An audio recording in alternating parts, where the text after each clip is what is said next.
Greetings, good morning, good afternoon, good evening, good night, depending where you are in the world. Welcome back. Had a little while off, been busy, had things happen. So we're going to be doing live streaming today, talking about the quickest way to improve golf. Because earlier on today, I popped on my YouTube channel, see if I can get it quickly up there, see what the latest stats are when it comes to the poll that I put out to give people here we go, see if I can find it, there we go, here we go, right. So basically it's sort of saying about the live stream tonight and the quickest way to improve your golf, and I basically just popped three ideas up there which people would put down what they think is the fastest way they could improve their golf. Now, first one was coaching stroke lessons, same thing, stats and knowing the easy wins, so figures, RCOS, shot data and stuff like that. And the third one was equipment stroke custom fitting, and it's a little bit of an umbrella thing, but effectively equipment. People buy it obviously on a whim when it comes to going online and buying something. I don't think people should unless they know the specs, but if they know the specs, then obviously by all means there's some deals to be had and have them, absolutely. But when we're talking about equipment, what are the wins? So that's the whole idea. I'm waiting to see if we've got anyone. So we got Abstract AV, hey bud, hope the honeymoon was ace. It was. Thank you very kindly. And at the moment, as we can see, the live chat still is not working. So not on the screen you can see. So we've got live chat going on, and I will see if I can capture it. So I'm going to be doing things a little bit on the fly. And if we have to do it what we did the last way, I'm pretty certain we can do it the same way. So if I go pop out chat, there we go, have it going like that, and I will try, and if I can do, get it going into the box of which you can see. And then we'll talk about the different ways that we can win nice and easily. Ian, evening Jay, evening Ian. Yeah, hope you're well. And Abstract AV, the honeymoon was lovely. It really was. Very late, you could say it was, but it was nice. It was very, very quick. Yes, it was. It wasn't fast whatsoever, but it wasn't, sorry, it wasn't, it was so quick. It was a case of before you know it, it was gone. But right, let's see if I can get the chat going. Okay, that's encouraging. And if I can get it going over to here, it may look a little bit weird and wonderful, but and you may not get much of it when it comes to the physical size of it. I'm hoping that I can I elongate it a little bit? I can, okay, so there we go. I'm doing this, I don't really want to sort of do this so you can see what I'm up to, because it will be a little bit of a mess. But however, if we can get this, no, that's not going to work that way. Okay, so if we make it smaller, we can then make it bigger. That means the text you can see, you'll be able to read rather than seeing like, what's that? Yeah, kind of idea. Jim, hi Jay, have you tested the PXG Gen 5T irons yet? No, I haven't. I'll be honest, Jim, I haven't. So what I've done over the last little while is obviously, here we go, see if I can get this on here now already. So we can, there you go. So you've kind of got it up on the screen. Is it great? No, I will have to work out what's going wrong, but it's tech. Yeah, everything all goes wrong. So I've reached out to a few other manufacturers to see if we can drum up some new partnerships, if possible. That way we can get some more, obviously, direct reviews and also compares. So a lot of people have been asking about the Strixon stuff. So I have reached out to Strixon, awaiting. I've done Wilson as well. I want to do Titleist, not quite sure of that one, but Cobra as well I've done.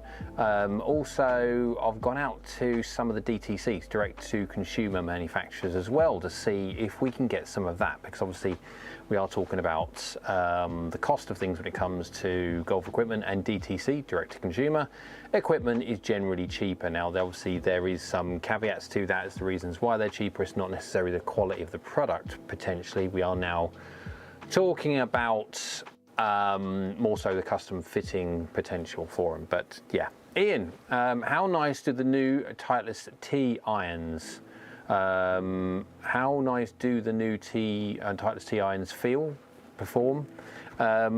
I've only tested one of them, to be fair, the T100. I can't remember which one's the not the S. I can't remember which one's now the nicer looking one. Anyway, doesn't matter. Great. Again, when it comes to Titleist, they're always going to be really very, very, very good. They're Titleist. Of course, they're going to be very, very good. They did have a little bit of a, shall we say, it was a bit of a not bad press. It was just from a marketing side. Titleist suffered a little bit from being the professional brand, so you had to be a pro really to use anything Titleist. They suffered that from a little while, but they've obviously done a lot of work in trying to get the game improvement word out there. And now Titleist are being seen more as the general run-of-the-mill premium manufacturer, not just one for pros. Which is good because their equipment is amazingly good. Kevin True, hello. Is there a huge difference in ball flight and performance between the standard and power spec lofts in the Ping i230? Is it really good to bend the i230? Okay, so if you wanted to bend it strong, remember you've got plenty of bounce on a Ping, so you're not going to compromise the bounce by bending it strong. Do you need to bend it weak ever?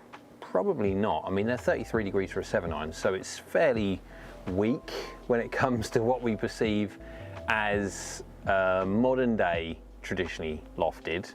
My blades are 34, so 1 degree is not much whatsoever. So if anyone wants to bend them, you can. I'm not saying don't, but frugal fixers are, hello, I hope you're well. But we are looking at trying to marry lofts, gapping and stuff like that. So if you wanted to be bending individual ones to suit a distance gap, then absolutely can do. Will it affect the golf club's performance? No, want to whatsoever. There's got plenty of bounce. I would only say that Pings have got plenty of bounce, so I'd be wary of adding loft because obviously that will tweaky the bounce as well. And on something which already has a bucket ton of it, especially coming from a Mizuno, generally speaking, my Mizunos are.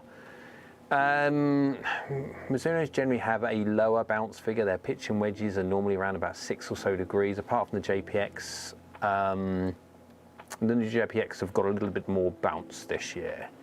But Pings have got a lot. I mean, I'll have to go onto the website, but we are talking double digits up into the pitching wedges. So, yeah, I don't go double digits in my bounce up until I get to my sand wedge. So I have a 7-degree bounce in my gap wedge, and then a 14 in my sand wedge, and then a slightly about 8 degrees, I think it is, in my 58. But again, when it comes to that, get custom fit for everything because everyone is slightly different. Ian M says, sitting on my sofa watching your screen with a Great Escape on the TV. So you've got me in one hand on the phone, and then you've got the Great Escape on the TV. Dun, dun, dun, dun, dun. Is there a... Oh, well, I've done that one already. Jim Anderson says, I am soon retiring and my company is giving me a set of PXG golf clubs. What a present, and you must be a very, or was a very good employee. I've ordered steel fibre shafts. Are you a fan of these shafts? Generally speaking, no. Only through one reason only. It is because they're upcharge when it comes to certain manufacturers. I'm not a great fan of upcharge, I'll be honest, because golf clubs are expensive enough as it is. There are certain manufacturers that have been very much so down the route of pushing upcharge. I know there's been, well, I've spoken with people directly to say they've gone for a Titleist fitting and they have obviously come away with a lovely driver, which the TSRs are amazingly good drivers. They really, really are. If you haven't seen my TSR videos, they're on my channel. Go on there at one point, go have a little look. They're great. TSR 1 to me, too spinny and yeah, but forgiving. And then TSR2, TSR3 is the one I'd probably fit into, but they're both brilliant drivers. They really, really are. But from the conversation that I had directly with people, not only is the heads very expensive, then they upcharge an expensive shaft as well. And you could end up, you don't have to, obviously, I'm just talking about the situations which I've known, and yeah, you end up with a driver which is £700-800, which is a rather large sum of money to part with. But there you go. So, yeah, such is life. But we will catch. So obviously, this is my first week back from well, it's been away for a little while now. Even on the actual physical YouTube channel, I've been away for about a month now, give or take. I haven't uploaded anything for a little while because I have been very, very busy outside, and then also. Last Friday I went to the golf show. I'm in the UK, so there was the British Golf Show over in High Wycombe, where a lot of manufacturers are there, and all other bits and pieces were there as well, different other manufacturers, different things, and I wanted to have a chat with different people. Foresight was there as well, so I got to have a chat with them because my intention, I don't know if anyone has heard of the Putt View. Now, Foresight do not make Putt View, the head device that goes on with the little glasses that you kind of give you augmented reality. It's not full-on VR where the whole headset goes over your physical face like this and you can't physically see anything, or you've got cameras in the VR unit so you can see. This is a headset which sits on, obviously you've got the gubbins up here, but you've got a set of glasses which come down, and it's like a heads-up display. And that thing is by far, singularly, the most exciting piece of equipment. Well, the last time I was this excited to see something was the initial GC2 HMT with the head measuring data. That was like, wow. Like, yeah, I'm loving this. I mean, when HMT, obviously it's quad now, but I mean, when HMT first came along, it was just revolutionary when it comes to coaching. This Putt View, when you look at it, you physically see all around you, you see the topography of the floor, you see the movements, the contours, and it shows you, obviously, from where you are, where the ball is to the hole, which you can place anywhere you want, and it will show you where to putt. It will give you the aim line, it will give you the break curvature, it will give you a little graphic on the floor where you need to align your putter to. It is wow. It's an amazing piece of kit. It's a lot of money, right? So if you're one of these people that find yourself going camping and you use like £50 notes or $100 bills or whatever it is on the campfire to burn to keep yourself warm, because it doesn't really mean much to you, then this kind of product is going to be down your alley. It is quite expensive. I think it's something like 13 or so £1,000, but from a coaching perspective, wowzers, it is incredible. Now, Foresight do not make it. I spoke to James, very, very knowledgeable guy. I know James anyway. But I need to contact him, and I want to try and physically demo this. Now, it's going to be interesting because obviously I'm going to try and have to do it with another person possibly. And I need to do it on a green. So I'll need to probably go out somewhere at one point. But yeah, we'll work on that later on. But I just wanted to put out the Putt View system, if you have never seen it before, is singularly the most impressive piece of technology I have seen in years. For a coach to try and an individual to teach contour and teach break, oh, it's just amazing. Really, really is. Right, let's get back on there. So Spike says, was heading out to do yard work. Darn, you were going to delay me. Lol, wife will understand. I'm glad she will. And always lovely to have you along, as always. Sherry and the Defecators. I will continue saying that. I'm not going to say that on YouTube. Mizuno M Craft Omoi. Yeah, whatever people want to call it. Omoi, whatever. Review, please. Yes. Well, I've been chatting with Mizuno about getting hold of the Omoi putters, the super heavyweights, because there are some changes going to happen when it comes to the Omois and the putters in general and stuff like that. They're going to be, I think they're going to be adding some more and taking some away. Now this is obviously going to happen in the next sort of few months or so. I don't know if I can say much, and I don't know if I've already said too much, but there are going to be some, all manufacturers, as soon as a product has reached a certain life point, whether it be a year, whether it be 2 years, 18 months, whatever it be, they have refresh. It's the constant change, especially going from an Omoi, which is new. I mean, you've got the weight ports and everything. I've done the M-Craft reviews already. That's on my channel if you want to go have a look on that one. By all means do so. But when it comes to the Omois, I haven't done them physically, but I will do when they come along. So Niels, hello Niels. So wow, we're on already. Good evening. Yes, I'm about half an hour early.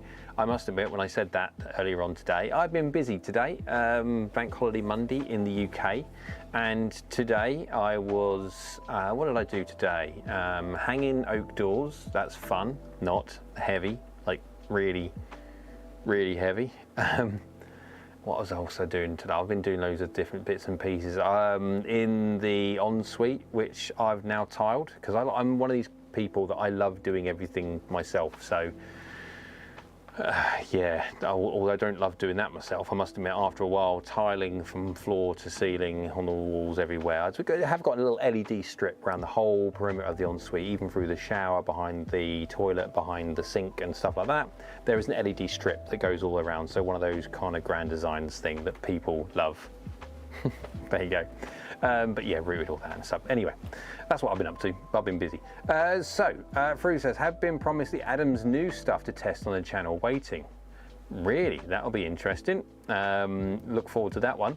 Niels, the Putt View gives a first generation preview into a very interesting future for putter training. Niels, you are absolutely spot on with that abstract AV cleaning grout. Yes.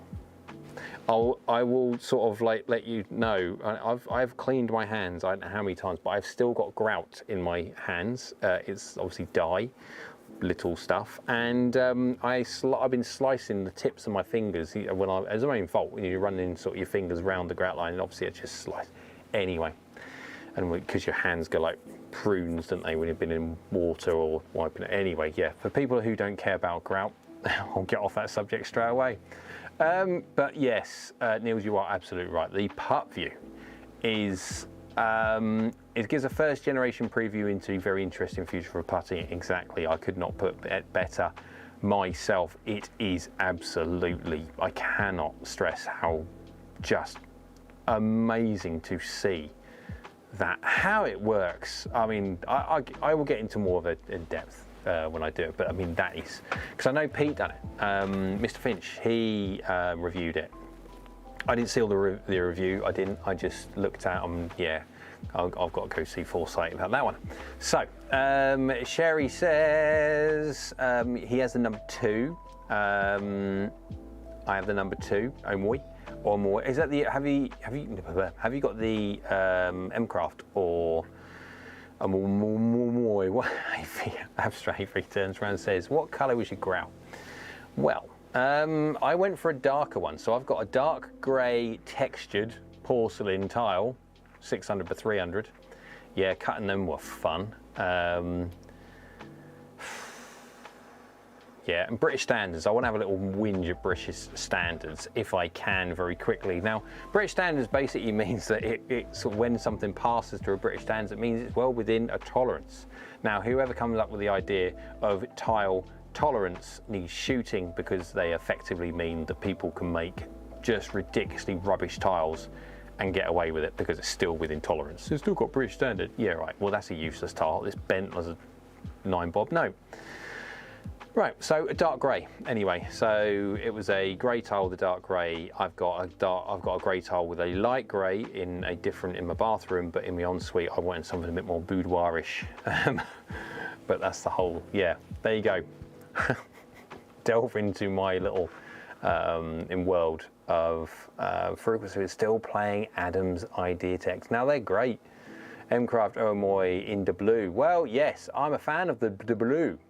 Sherry says, because in the sun, the blue colour which Mizuno decide to use for their putters just glistens a weird, but obviously blue, but a goldy green. I don't know. Well, again, I'm terrible when it comes to colours, but yes. Neil says, hate putt view is coming. I currently have an advantage over most people on the green, so now I need to learn how to hit a ball with the rest of the bag. Well, yeah, and I got some interesting stats as well, because we got to talk about the very reason of why we are streaming tonight, today, this afternoon, this evening, in the morning, wherever you are in the world. Jim says, Jay, were you saying earlier that you would not suggest strengthening Mizuno irons strong? I was going to strengthen my Pro 223 by 2 degrees. Is this a mistake? Okay, Jim, very good point. Would I strengthen a Mizuno iron? Would I? I'm not saying should you not. Would I strengthen the Mizuno iron? In a Pro, absolutely not. Why? Because if you bend a 223 or a 221, or to a certain extent a 225, now a Mizuno Pro is supposed to be, it's a Mizuno Pro, MP. Yeah, Mizuno Pro, still going to be MP. But as far as I'm concerned, it should look a certain way. And if you start bending them around, what you do is you change the offset amount. Now, that's a visual thing, and it will trigger my brain into thinking I like it or I don't like it. That's just purely visuals. That's it. So would I? No. It will have an effect on the bounce. Now, guys, when it comes to Mizuno choose in their design ethos to not go down the ping route. Let's say, for example, Ping have a lot of bounce on their irons. Ping, compared to Mizuno have very little. And so if you start strengthening stuff, especially like that, now the JPX 923 has added a touch of bounce in certain aspects this year, which is different, good. In certain aspects, because you're talking about, especially in the game improvement sector, you're looking at an individual, a game improvement person who has not got a very good control of their low point, so their ground interaction is suspect from time to time, as in they hit the big ball before the small ball, as in the planet Earth before the small ball, and it means having a little bit extra bounce gives them a little bit of wiggle room when it comes to that iffy ground interaction. So yeah, but from a Mizuno Pro point of view, it's fairly thin sole, fairly small amount of bounce, and if you strengthen it, you reduce the loft and you also reduce some bounce as well. So just be wary when you do it. You can do it, absolutely fine. Many people do and don't complain and actually enjoy them. I'm just saying, would I? No, because of the aesthetics reason as well. Abstract AV, I moved a couple of weeks ago from Newport to a Phantom 11.5. Oh, hang on, yeah.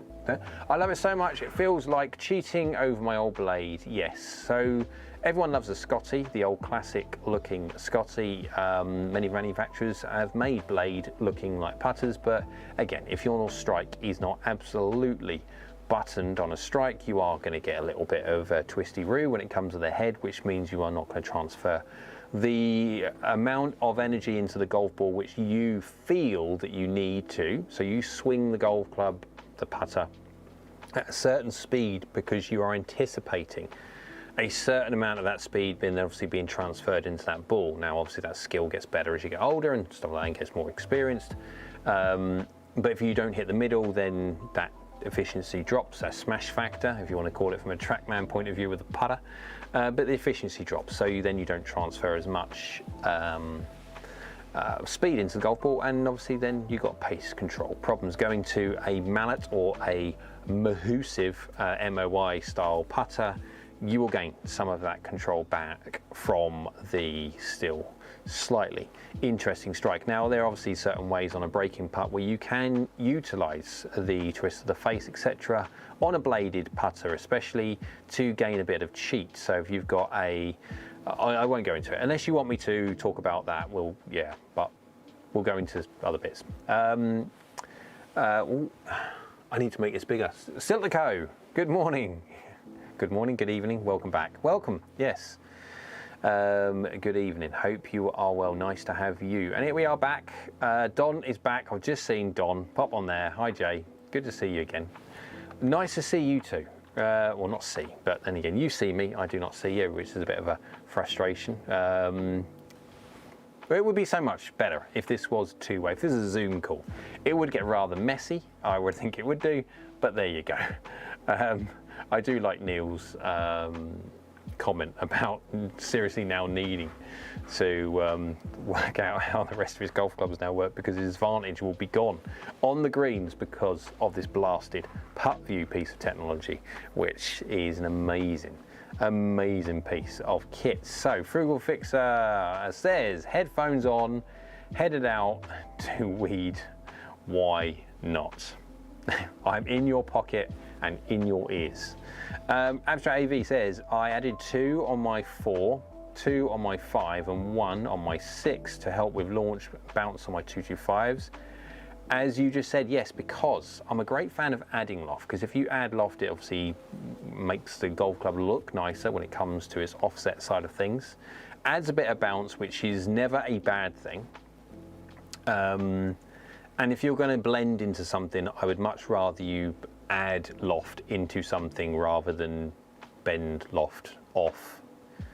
You can do it either way. I'm not saying you're wrong, and I'm not saying that what I suggest is an absolute and you're wrong if you don't do what I... No, absolutely. If that's what you like and you end up hitting them and you like them, by all means. It's just for me, when it comes to certain things, if it was a game improvement iron with bigger lines, chunky this and chunky that, it really wouldn't make too much difference anyway. But if I was going to do a 225 and a 221, because there's literally within reason one club exactly difference between the two, personally, if I was going to go between say a 221 and 225, say jump in, I would probably stop it at 7 iron and a 221 and then have a 7 iron in the 225, which would effectively be my 221 6 iron. As long as you remember to add half an inch on the shaft. When it comes to your 225 7 iron, because it needs to be in line with what the 6 iron length shaft if it was your 221.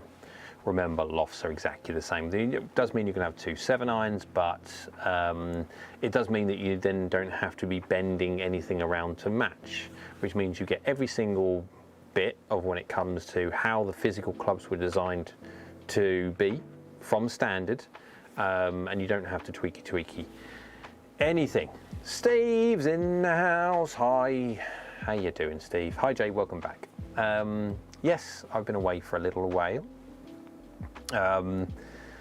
I was thinking about doing a live stream when I got to Morocco on my honeymoon. Wow, that was hot, by the way, 39 degrees. Now, I was like, I'm staying in the shade. Doesn't matter, you burn in the shade. It's incredible, 39. I loved it, I really did. However, I couldn't live there, not at 39 degrees. It was unseasonably hot when I got there, but wow. So let's get into a little bit of the whole idea of why we're talking about. So when it comes to let's have a little look.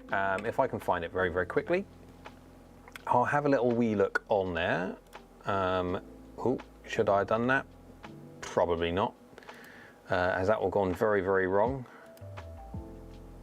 That has. Oh. Never touch that, Jay. You shouldn't press that button out there, because if not, it'll go horribly wrong. There we go. So I've got that back again. I shouldn't touch them buttons, should I? Here we go. See if I can get it. Oh, to there. That'll do. That'll do. Right, there we go. Don't touch the comment section, Jay. I'll tell you what, I might actually move it up like this a little bit. If I move it up like this, I can then make it a little bit bigger, even more. There we go. There we go. Not doing any more. That'd be fine. Leave it alone. I can cause my own problems. There we go. Make sure we haven't lost anything on there anyway. So right, okay, let's get back to what I originally did today. Ask the question. And the question was basically, okay, a poll between 3 things. What do you think is the easiest way to get better? coaching lessons, stats, knowing the easy wins, and equipment custom fitting. So basically we got 65% of people thinking coaching stroke lessons, the same thing, are the best way to get better, quickest way to get better.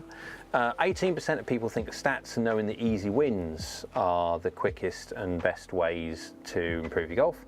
And 18% also of equipment and custom fitting. So there you go. We have a split, but 66%, basically 2/3 of people think it's coaching and lessons, which I will not be, I wouldn't disagree. However, I have a little caveat. I mean, I didn't set up the whole thing for failure. It wasn't that. It was just I want to sort of just delve into something a little bit in more detail. I've got everything going on now on my phone. Is there anything important? No, not really.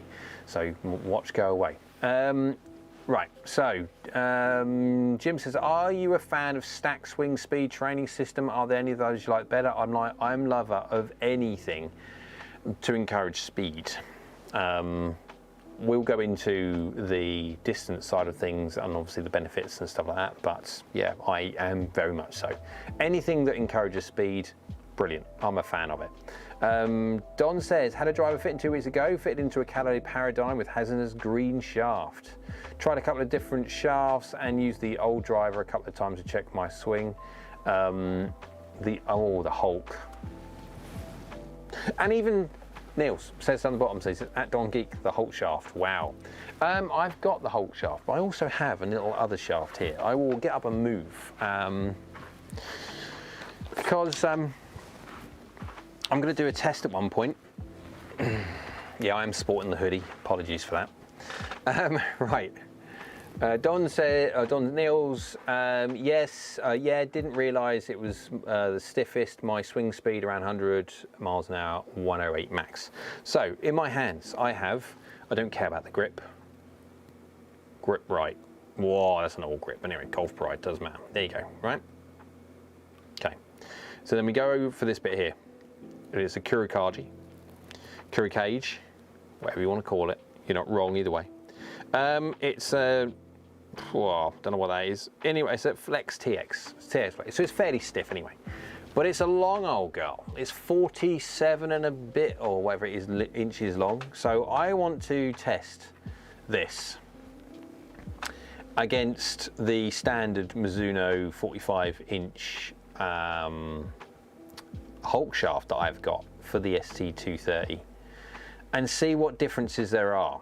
Now, people make a huge thing of shaft length and blah, blah, blah, blah. So I'm gonna put this kid in and I'm gonna do a test to see how much difference in distance I can get from a whopper, from a long drive shaft, to see if I can boom it out there 410 yards. No chance, I'm normally around about 110 to 113 miles an hour under normal conditions. I can then obviously pop it up if I need to within reason, but that's we're talking about dispersion patterns, people. Yes, and counterbalance. Well, it's marginally counterbalanced. It is marginally counterbalanced. It's not hugely massively counterbalanced, but it is marginally counterbalanced. You are right, Don. Absolutely. Neil says yes. It's all about how it performs for the individual person. Anyway, weight and load characteristics. If it works for a person, just go for it. Yes. Wow. How tall are you, Jay? Not tall enough for a near-on 48-inch, 47 and whatever it is. It's a decent. Yeah, it's a big old girl. I am 5'10", so I'm standard what people would, well, when manufacturers say when it comes to build, but I'm still 2 degrees upright because of my swing characteristics. But yes, so you swing in the 47 and a bit.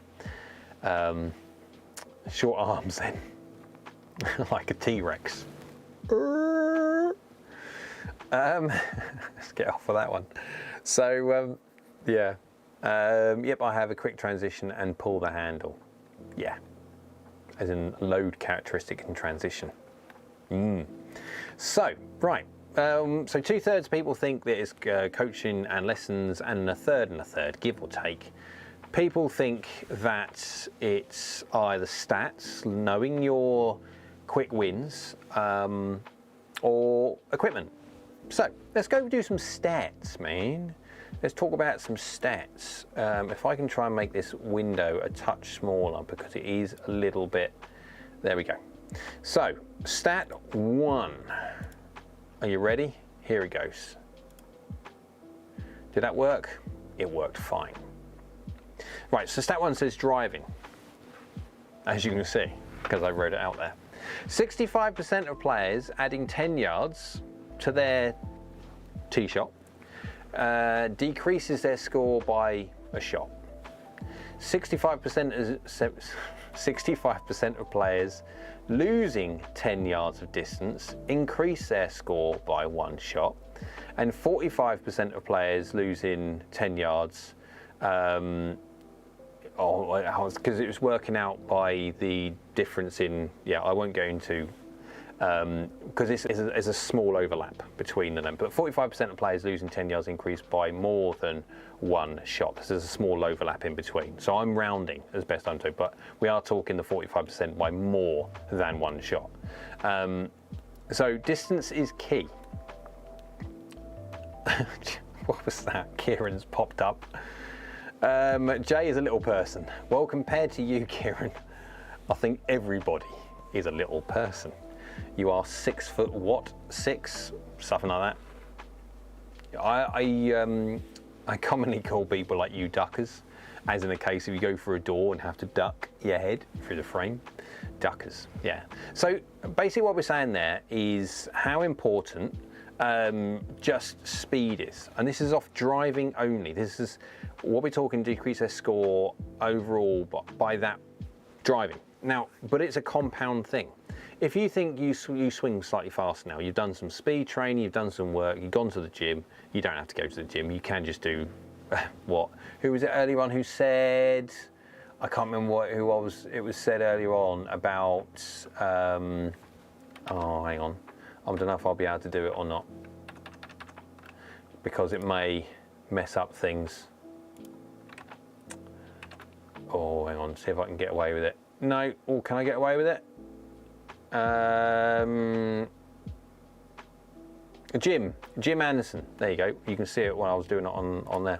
Jim Anderson was saying about speed training, and I'm a great fan of speed training because the faster you swing, the further you go, yes, and it is. Of course you're going to hit it in the rough, but we all hit it in the rough in different places now anyway at our own speed. So it is correlative change. The faster you swing, the lower your handicap. It is just correlative. So, and that's made up of not just gaining extra distance off the tee, you then gain again when it comes to your, rather than being 150 yards, now you're 140 yards. Now where your old club beforehand was a 7-iron from 150 and your 8-iron was 140, you got to 140, but it's now no longer your 8-iron because now you're swinging faster. So that 140 is now you're near on 9-iron, and so you gain and gain because you obviously, with loft, you will win and win and win. So the importance of swinging faster. So obviously speak with whoever you are having lessons with, or if you're not having lessons and you're interested in getting a little bit quicker, there are so many different ways that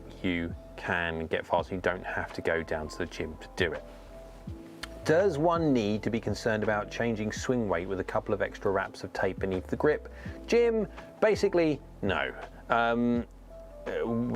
You do get some extremely sensitive people when it comes to swing rate. Now, my experience is that they are far more sensitive to swing weight once they know what it is. Some people are very, very sensitive to swing weight only if they know what the swing weight is. If they are under the understanding it's exactly the same, they're not sensitive enough to actually feel any difference whatsoever. If you are going to add a little bit of grip tape underneath there, if it's only going to be 2 wraps of tape or whatever it would be, a couple of extra wraps of tape underneath that grip, you are not really going to notice anything. Will it make it technically a little bit lighter? Yes, it may well do. And it will slightly counterbalance the shaft? Yes, it may well do. But it's so ridiculously small, I would not worry about it. And you know what, you could have done it, and if you'd never even understood swing weight, you'd have done it and you wouldn't know anything different. Okay, if you're going to start adding lead weight to certain places, yes, you are talking about swing weight changes and you will feel that. But they're also characteristics in the shaft that will also be compromised because of the weight change that you'll be doing. But yeah, Gio, hey, how you doing, Gio? I hope you're well. I don't want to be massively long today. I want to get back into the swing of things, no pun intended there, because it's going to take a little while for people to get back onto the pattern of me being within reason every single week. But I've got, it's the 29th today, and next Monday I will definitely be on next Monday, even though it is my birthday next Monday. So, but I will be on because I'm a trooper. Yeah, I'll be on. It's just a day. But birthday wishes will be very much gladly taken. I do like a good birthday wish. So why don't you visit America? Because I'm too busy doing my normal stuff in the UK. My plan would be the big birthday. Well, they're all big, Kieran. I have extra room, we can party it up. Joe. Well, I'll be honest. Okay, whereabouts in the big US of A are you? And if you, well, depending on, at one point I'll be going to the PGA show. I really want to go to the show. Whether I jump on with the manufacturer or not, I'm not quite sure what I'm doing. I'd love to go over, but it's just a case I'm just busy with stuff. Dallas. There you go. I'll have to. Is that Texas? I'm terrible. I am useless when it comes to. Oh God, I can't even see it now. There we go. I'm useless when it comes to understanding where stuff in the world is. Is that right in the middle? Dallas Cowboys, it keeps popping up on here. Yeah. Here we go. Let's Google Earth this. Everyone's good at Google Earth, right? Wow. Okay. I am amazed sometimes just how big America is. It's ridiculous. Okay. Yeah. No. So it's south, isn't it? Basically, Oklahoma, Texas. Yeah. So it's south-ish. Yeah. There's a lot of north above there, but warm anyway. I'm fairly certain that it's going to be fairly warm.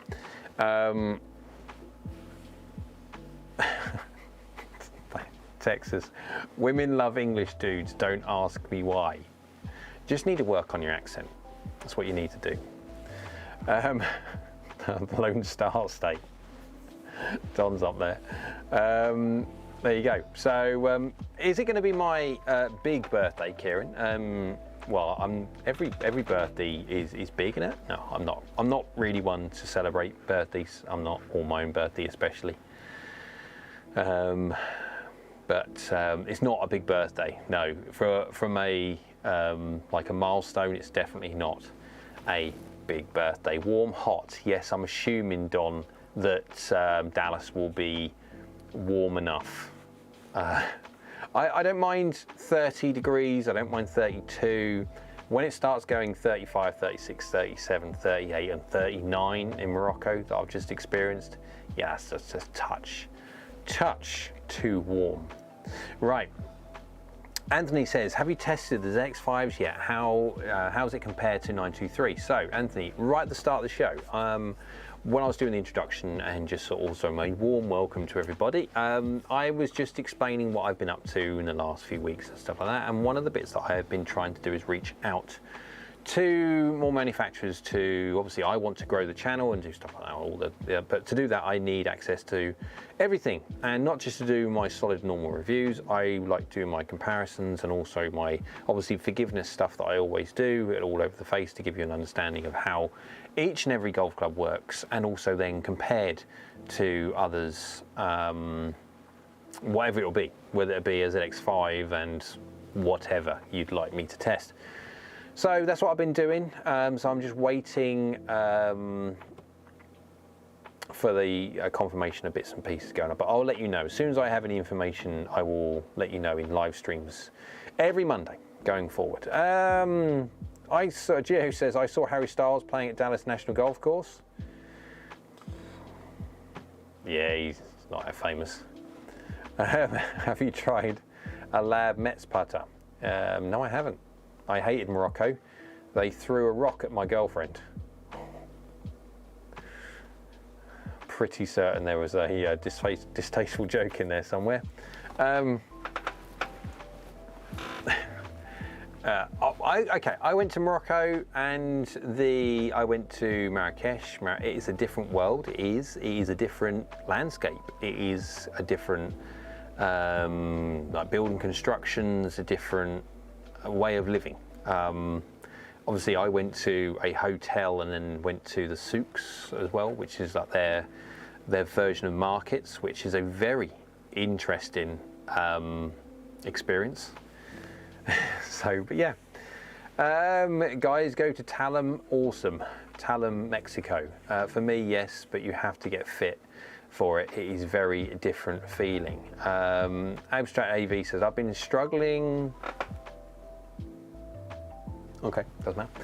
I've been struggling a lot with face control of my driver, missing right mostly, but also left. Any tips or checkpoints going in circles? Right, so a grip. I mean, there's so many different things that can cause misses.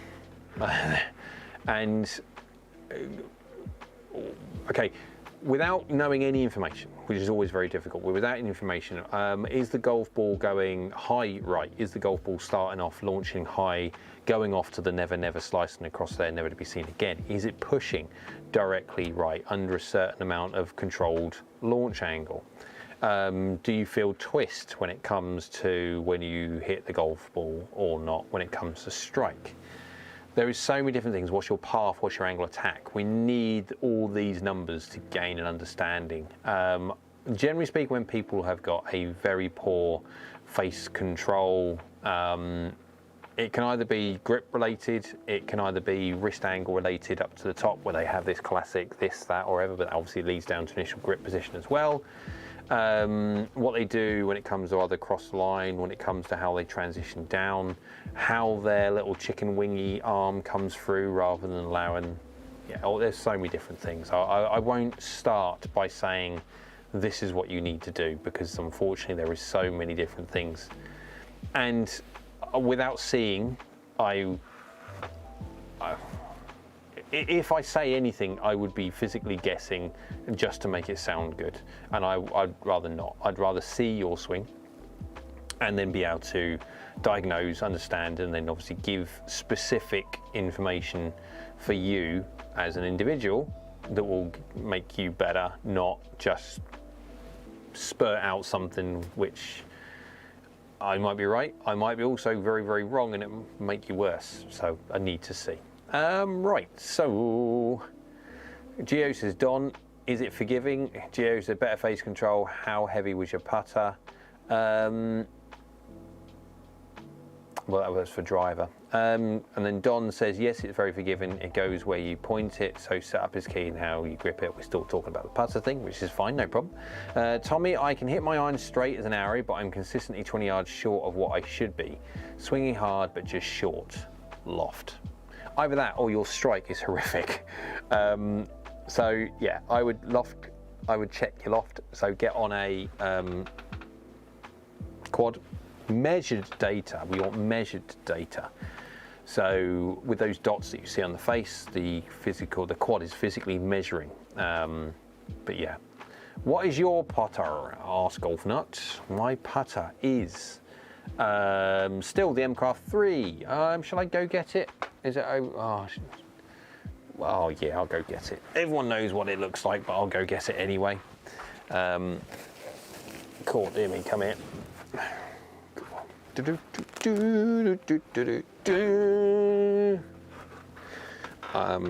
like I'm unraveling, but I'm not unraveling. Ta-da! That is my putter. So we've even got HMD dots on that. Yeah. But what I like about this is the light, which I don't know if I can get it. So difficult. There is a certain angle where this thing hits the sun, and obviously it's blue, everyone can see it's blue, but it does shine a certain weird and wonderful kind of greeny gold. It's like a pearlescent. But yeah, it's mine. Scotty for many years. It took me a long time to dump off my Scotty. It took many putters for me to get what I felt was a proper and truthful and honest replacement for it. Now, when I replace my putter, it's not something that I do a lot, hardly at all, because for me, especially when it comes to putting, I like the feeling of knowing that I've holed putts with it before.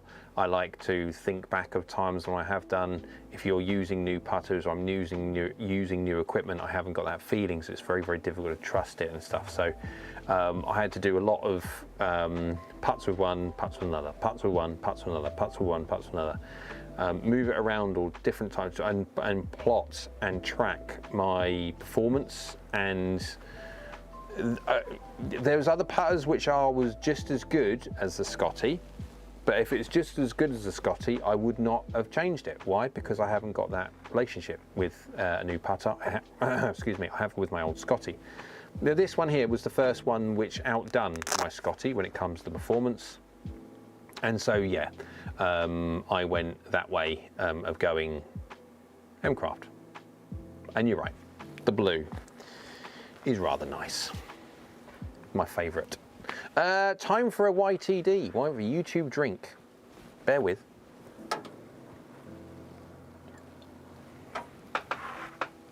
I have orange and passion fruit today. For the people that care. So, right, wow, it's beautiful, Neil says. Well, I do like the aesthetics is important when it comes to my Newport bladed putter when it comes to Scotty Cameron. I've still got it around here somewhere. Where is she? There you go. I'll tell you, I'll go get it anyway.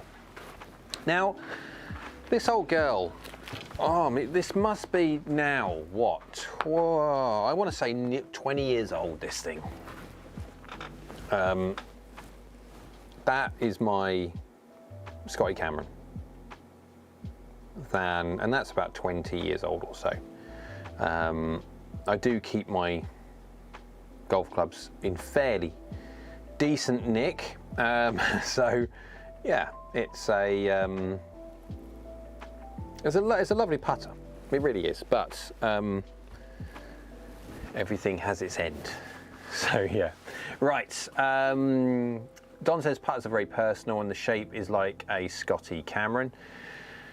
Well, yes, when it comes to putters, you're absolutely right. It's not just a case of what it looks like, it's also a case of the alignment lines on it. It's the biggest thing by far that I feel when I'm putting is when you put that putter, you're aiming at a target, and it's not choose one with straight lines and stuff like that. It's choose a random, at a weird angle putt, so you're not being artificially groomed into thinking that the straight is one way. So let's just go random putt.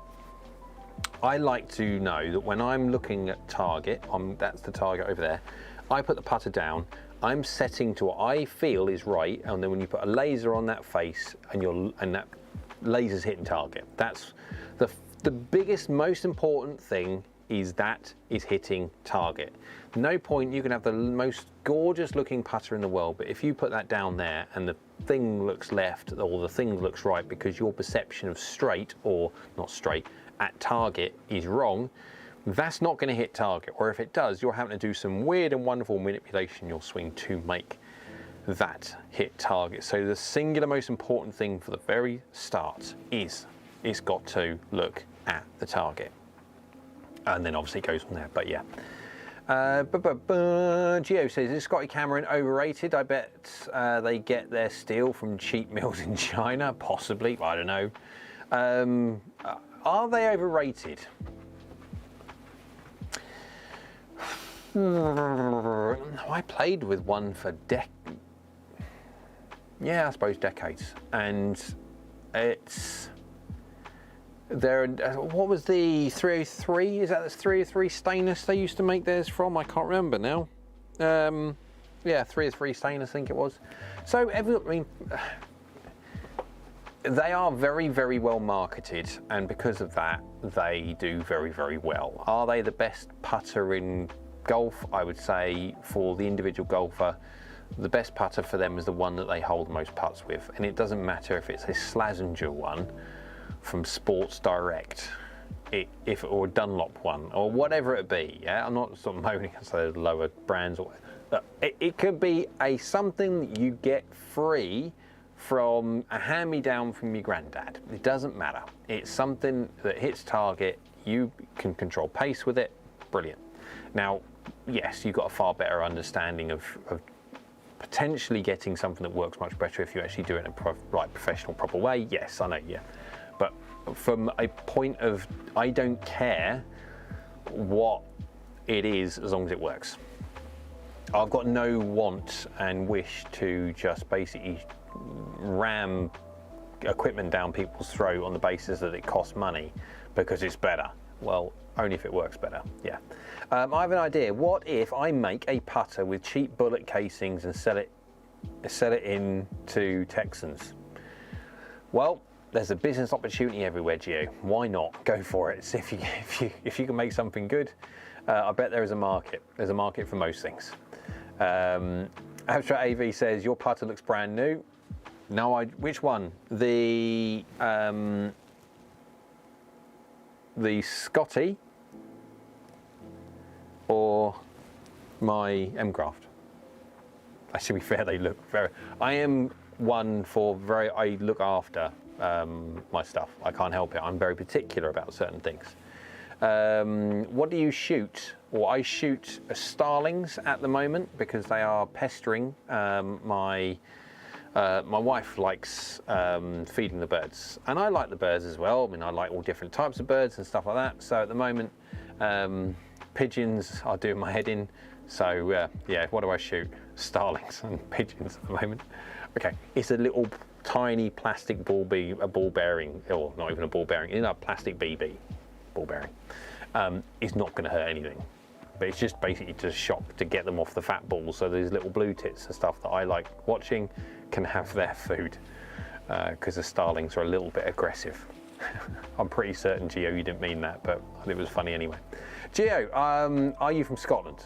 Thanks very much. No, I am not. Jim, you have such a great and refreshing perspective. I appreciate your honesty. Yes, I do have a refreshing. I have been watching.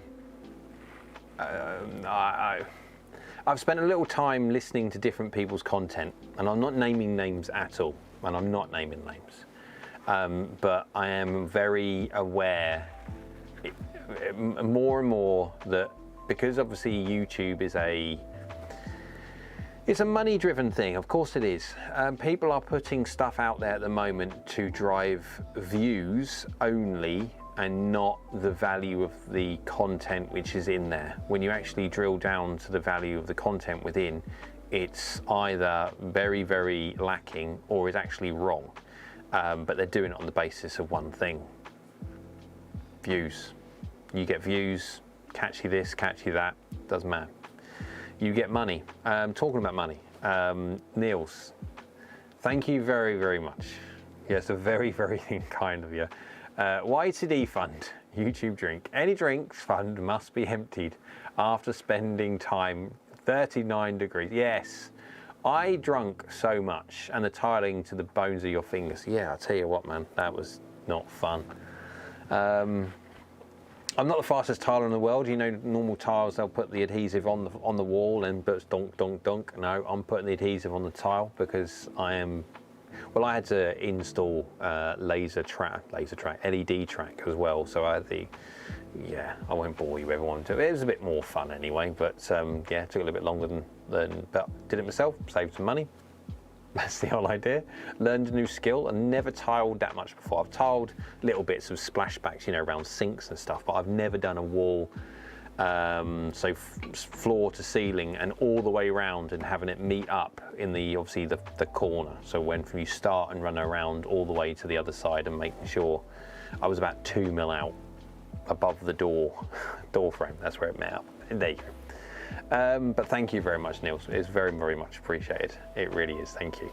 Extra AV saying Ken Doherty has used a cue he bought for £2 his entire career. Yeah, and I don't know. Obviously, he was a world champion. I'm pretty certain Mr. Doherty was a world champion. What's going on? Oh, I have things to read. I'll read that one after. But yeah, so it doesn't matter when it comes to. I was speaking to a gentleman not for a month or two ago, and he'd just spent about £300 on a snooker cue, pool cue, not snooker cue, pool cue. He's a pool player, not a snooker player. Honesty equals J. I've just seen Don's. That's true. For good or bad, for right or wrong, I am. And yeah, I was just saw Abstract AV's other messages says, oh no, blue mouthwash, you've changed since the honeymoon. Yeah, I ran out of blue mouthwash. There you go.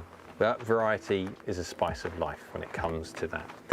But yeah, so right, is it time for we do another little stat? I think it is. Because it's Azra AV, yes, he beat Ronnie in the 90s and got his cue when he was 11. There you go. And told you'll grow into it. Right, so let's go to do the next stat. So let's go back onto here because I'm getting carried away. So I've done that one, have I not? Yes, I have. Oh, have I not done that one? No, I haven't done that one. Right, so I will show you this. What do you think? Ready, steady, go. Right, here we go. Putting. Here we go for a bit of putting fun. 16 to 20 feet. This is 5 handicap, 15 handicap. So,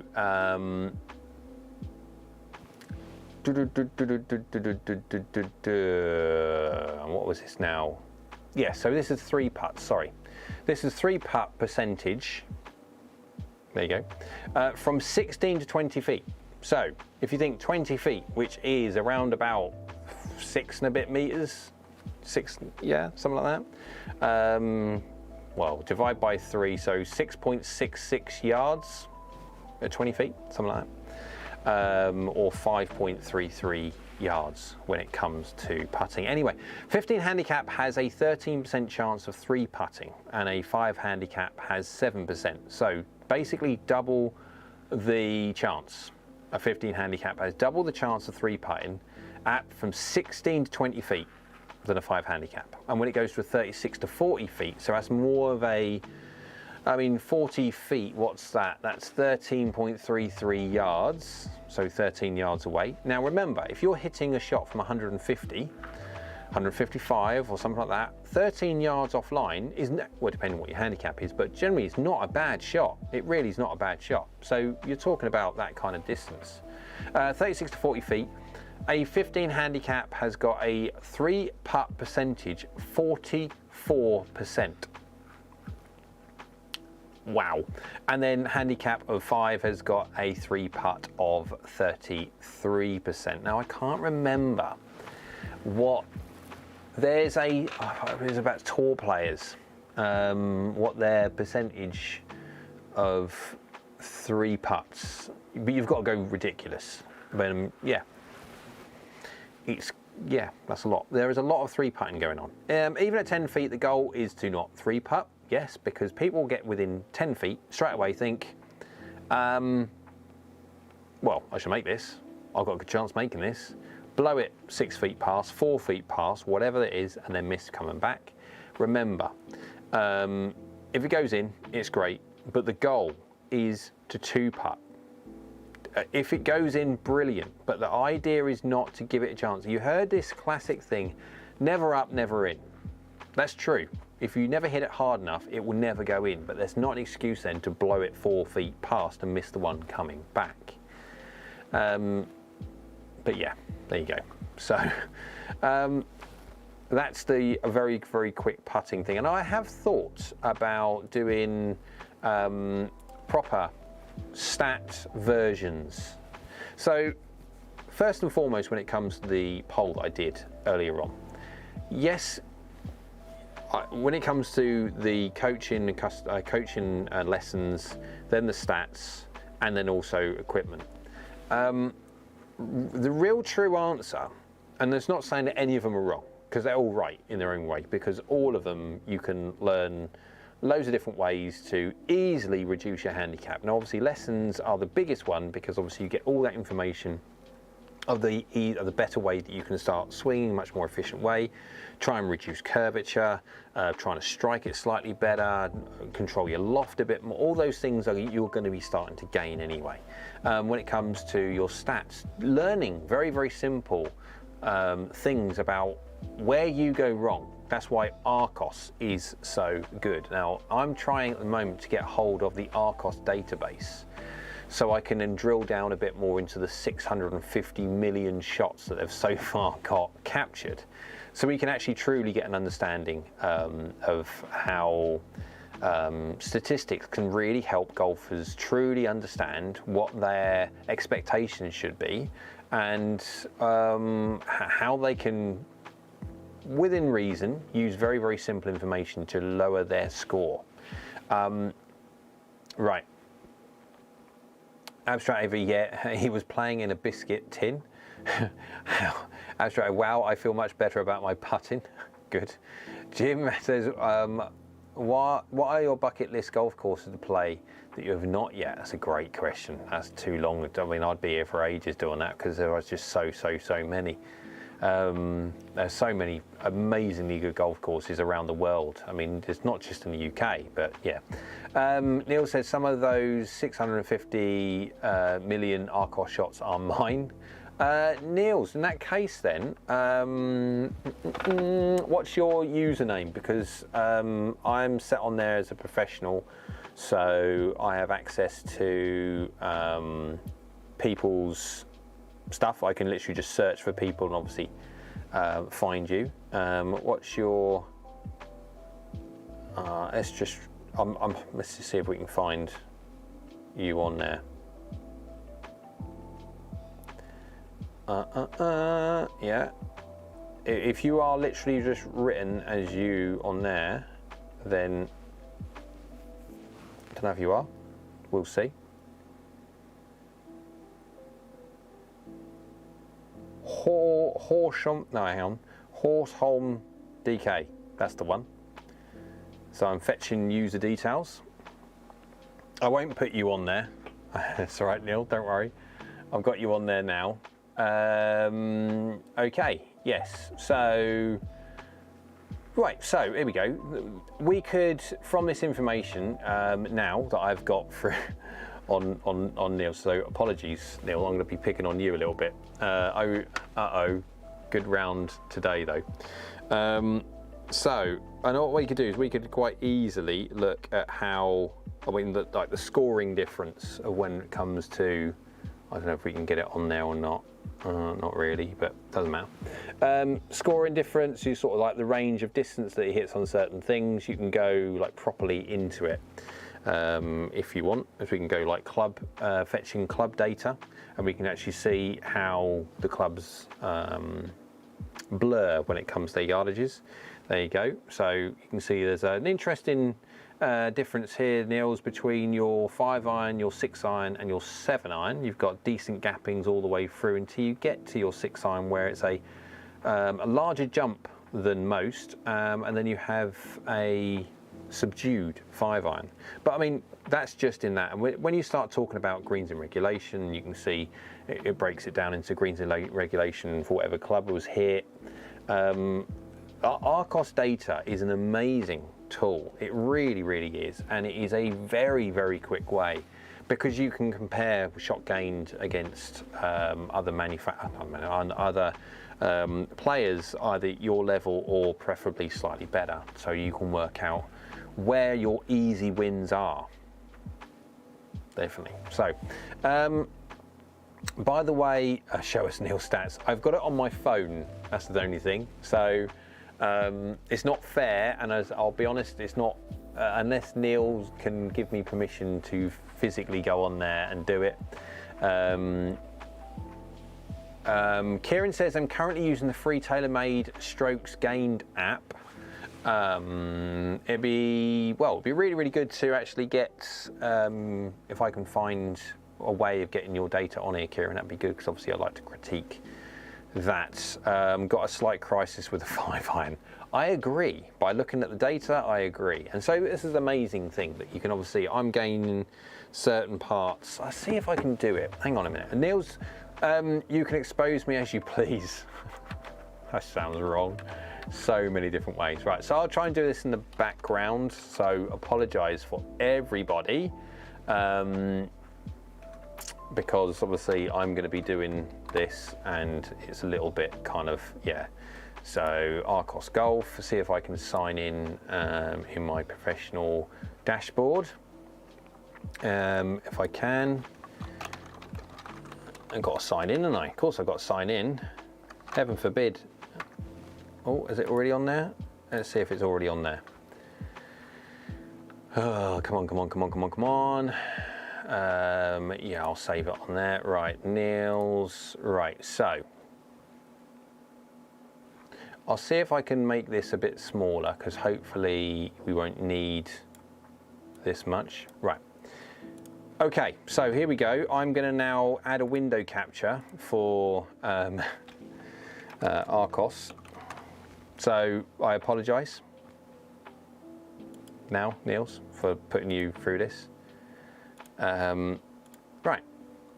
Now I will do this, but I will disappear, because obviously this information is such to the fact that I will be behind, and I'll try and, well, you'll be able to see me. If I want to be able to say, I can say, well, I tell you what, if I just do this, you'll be able to see.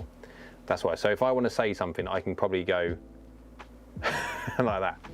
Right, so that is Niels, some of his stats, which is quite handy. So I will then flick over so I can actually interact with this, and then you see this. Now I haven't spent too much time on this yet, but obviously we are talking about a distinct like a collection of data, which you can really, I'll just go through the club information again so you can actually see.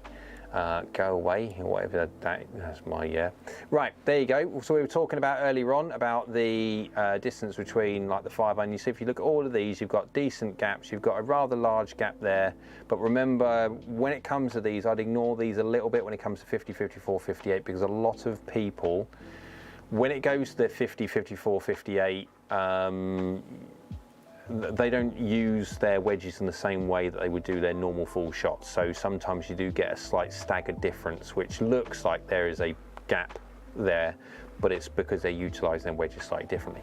So within reason, you've got decency where the mouse goes there. You could argue that one of them's fractionally a bit more. So 144, this 8-iron could go a fraction less and stuff like that.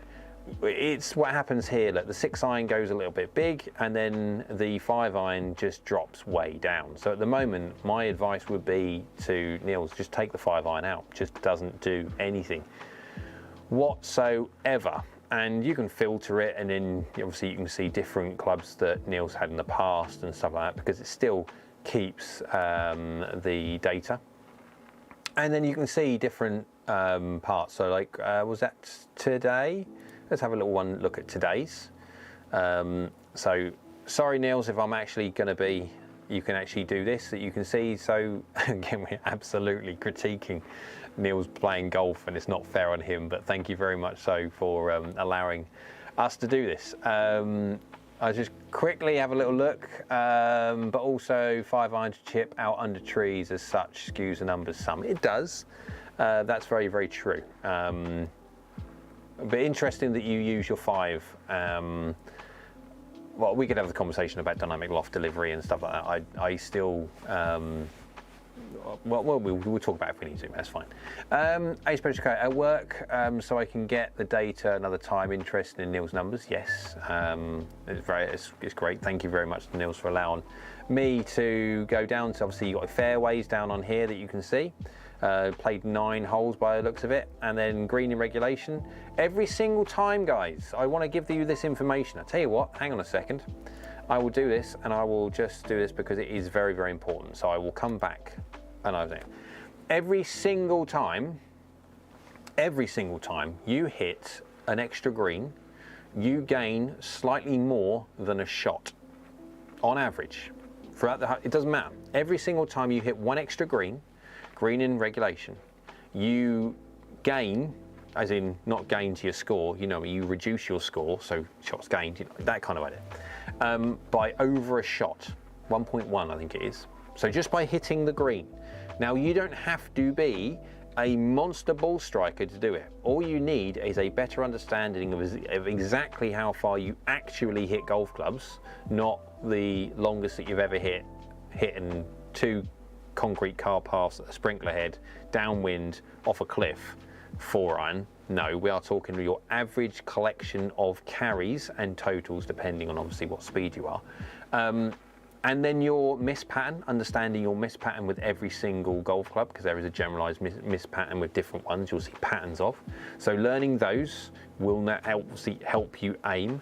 And then when it comes to the green, a green is X amount big. And if the pin is on the left or the pin's on the right, it doesn't matter where that blooming pin is. Aim for the middle. If the pin's at the front, more people come up short. I think it's something like 56% of 15 handicappers or something miss the green short because of the fact that the pin's at the front and they don't hit their distance anyway, and so they miss the green short. Just aim for the middle. Yeah, or at the very least, if you're going to go by the best distance you've ever hit in your life, make that the back part of the green. Anyway, there you go. That's a very, very quick one. So you can see that I'm right on earlier comment on putting. Yes, I'll go over to that one in a second because you're all right. Astrat AV, all looks really good to me, Niels, fair play. And it's obviously kudos to Niels for allowing us to do that. I mean, obviously I've got access to it and stuff like that, and I've got access to other people as well. But it's not fair for me literally just to go randomly find someone and whack their data up for every Tom, Dick and Harry to critique. It's not fair. Gio, opinions on Finch and Rick Shields? How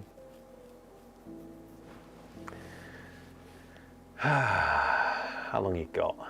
No, right, so when it comes to Rick, I understand exactly what Rick has done in the past and what he continues to do, and he is the most successful golf YouTuber in the world, full stop. So if you are looking from a point of view of him as a human being, earning money for his family, his mortgage and stuff like that, he's done exactly every single thing that he needs to. He's done all that. So I would never in any way, shape or form run him down for looking after his family. Absolutely.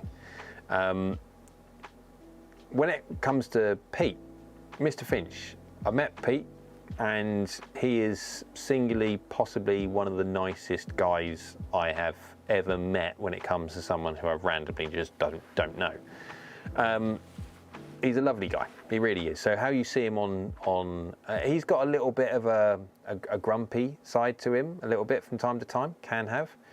Everyone has. But they're both going away from content which is educational, content which is useful, and it's much more down on the realms of, right, what content can I make which is going to get the biggest amount of hits? Their stuff they do now, arguably for a long time, is entertainment based. It is nowhere near, really, I mean, even Rick's product reviews, I mean, very cinematic, very catchy to the eye, visually quite impressive and stuff like that. But from physical understanding of how the golf club works, its pitfalls, its good parts, its pros and cons and all that, then yeah. But he's the most successful YouTuber when it comes to golf on the planet. So from that side of things, I might have my view about how a review should be done for the average golfer, for the normal golfer. You could argue just by figures alone that I'm absolutely wrong, completely wrong in what I'm doing. I should dump whatever my idea of how I should do a review, because obviously more people want to watch his entertainment stuff than learn actually how well this golf club works. Yeah, it's called the YouTube algorithm. And other manufacturers and companies promoting your stuff. but that's a different story. You need to put yourself out there and play some golf. Show them boys what GolfNut is about. I tell you what, I haven't really hit a golf ball now for about 3 weeks, maybe 4, because I've been busy. I'm thinking about doing my next, because again, I'm busy going forward for a little bit, but I'm thinking about next week doing a live stream of me getting back into golf, as in saying getting back into practicing again, and to show you how poor. This is a lesson for everybody here, not just for pros, not just for 5 handicaps, not just for 10, 15, 20 beginners, for everybody. If you do not do golf, do golf. If you do not do golf frequently, you will lose your ability to play at a certain level which you remember. So if you take 6 months off, you'll never drop from a 5 handicap down to a 28 again. You'll never do that. You might go from a 5 handicap down to a 15, and I would never go from, like, okay, pro don't have a handicap, but okay, going from, yeah, par, I would never then go down to an 18 again, yeah, but you lose. So taking time off to do certain things, being busy because you're doing this and busy doing that is one thing. It's fine, it's great, but it will have an effect on your golf. It doesn't matter who you are, it doesn't matter how good you are, it will. So I was thinking about doing that because it might be AskGolfNut for serious golf education. Yeah, it's true. They're getting fake as heck now, Joe says. Yeah, it's quite okay. That's all right for Neil saying thank. I'm using it. I will go back over to your stuff, Niels, because it is very, very interesting. Gio, how is Shields a teaching pro? He can't even shoot 75. I'll be honest, right? He is a teaching pro. Yeah, he is a teacher, so you've got different levels of professional, right? So when it comes to coaching, I've coached for years, and Rick's coached for possibly longer. When it comes to it, some of the best football coaches, soccer for the Americans, but some of the best football coaches weren't very good players. You don't have to be like amazingly good at something, and some of the best players don't really sometimes make the best coaches. So let's get that one out there straight away. Knowledge is by far the biggest key, because you're trying as a teaching pro, not as a playing pro. As a teaching pro, your job is to coach other people to get better. Now, obviously, it's always good if you have some kind of, what's the word? Not respectability, but yeah, if you can do a half decent job at scoring pretty well, then it gives you a little bit of validation to what you say. But in essence, it doesn't matter how good or bad at golf you are. If the information you're given across to that individual is making a difference to the better, and they are improving and they're enjoying their golf more, then you've done your job. When it comes to a playing though, I'll be honest, right now, I haven't hit a golf ball for about at least 3 weeks, if not 4. I would go out there, if I went out there tomorrow, my job, in my head, I want to break 80. As in, I want to get into the 70s. That would be my goal. And you're thinking, what? So you want to 7 over, and you'll be happy with 7 over. For the first time in a month off of hitting golf balls, because I've been busy doing certain things and honeymoon and all this lot.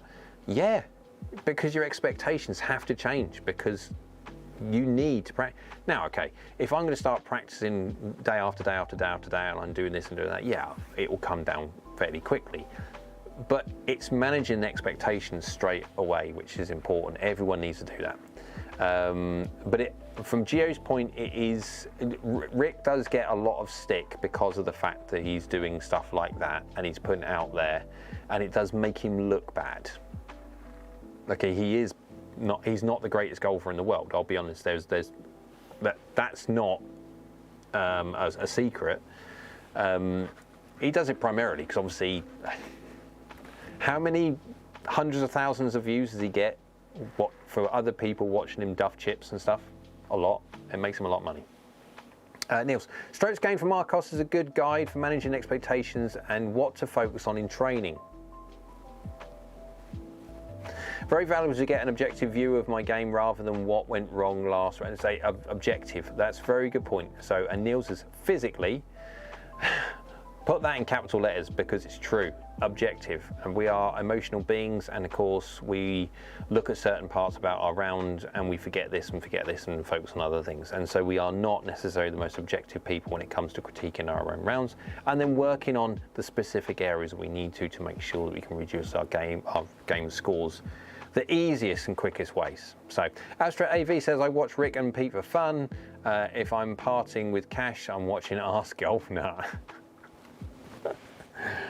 True, yeah, and that's when it comes to manufacturers, the manufacturers that I spoke to when it comes to the reviews that I do for them, I won't say for them, I don't get paid by them to make a review. They send me a golf club to test, or whether it be, I'll test it, and it'll be good, bad, or indifferent, right? But they know that.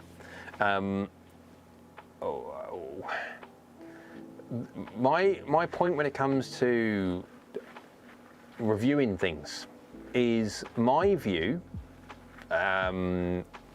personally. So I've got my likes and dislikes. I don't like chunky irons, I don't like matte, I like shiny, I like chrome, and I like blades. That's what I like. But I am very much so, I put it out there that I may not like it, but 9 out of 10 other people who like different stuff to me may. So that's subjective, decide what you want. When it comes to sound, I prefer a certain sound. If I don't get that certain sound, I don't really like it, but I'll say that and I'll say why, but then I'll also say that's subjective. If you like something with a bit more confidence-inspiring pop to it, go for this one. If you like something a bit more of a softer duller noise, go for this one. But that's a subjective thing, you choose what you want. When it comes to performance, performance can be measured. Absolutely can be measured because of that thing. Because of quad. And if you've got quad, well, not that you've got quad, but if I've got quad, I feel that I can do not a subjective, but an objective review of a piece of equipment. So when it comes to it, other manufacturers who are confident in their product shouldn't worry about me doing the review that I do, because if their piece of equipment is good, it will show that. If their piece of equipment isn't good, I will always say why. But that's me being honest. I may not do well in this YouTube thing going on when it comes to, I don't think I'll ever be as big as Rick, unless I change my way I do things. So there you go. So Golf Bulldog says, if one knows what to do, why wouldn't a teaching pro do it themselves? Sure, be crap in tournaments, nerves or whatever, but at least be able to demo the swing you teach. Yes, no, okay, that's a different thing. So I could now, yeah, be able to jump on quad, and if someone is doing a certain swing, I could then replicate that, show that that's what numbers, and I get when I'm doing it, I actually get quite close to delivering the exact same numbers that they do. And then I'll do a swing change different, and so strike might be slightly off and stuff like that. But there's a big difference between demoing and showing a certain swing from a teaching perspective, but then applying that into a way which is obviously it's going to be difficult for the student anyway, because obviously it's a foreign swing, so they're going to have to get used to that in practice. So obviously then that transfers into better scores on the golf course. Now, we are still talking about a teaching pro is by far better than the vast majority of amateurs that they're teaching. That's just a fact. Yes, you're going to get, I mean, Niels, what's your handicap now? I know what it says on there. I can't remember what it was on there. It doesn't matter, I can all have a little look.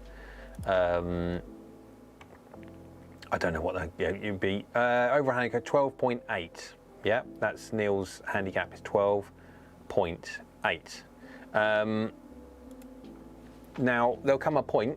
Oh, now it's a 10.9. Oh, 10.9 officially, 12.8. I suppose on Arcos kind of thing. I don't know how it works exactly. I need to spend more time on it, but there'll come a point where Niels will get down to 2, and he'll still be taking lessons potentially from someone. And he might be able to score better than the pro there.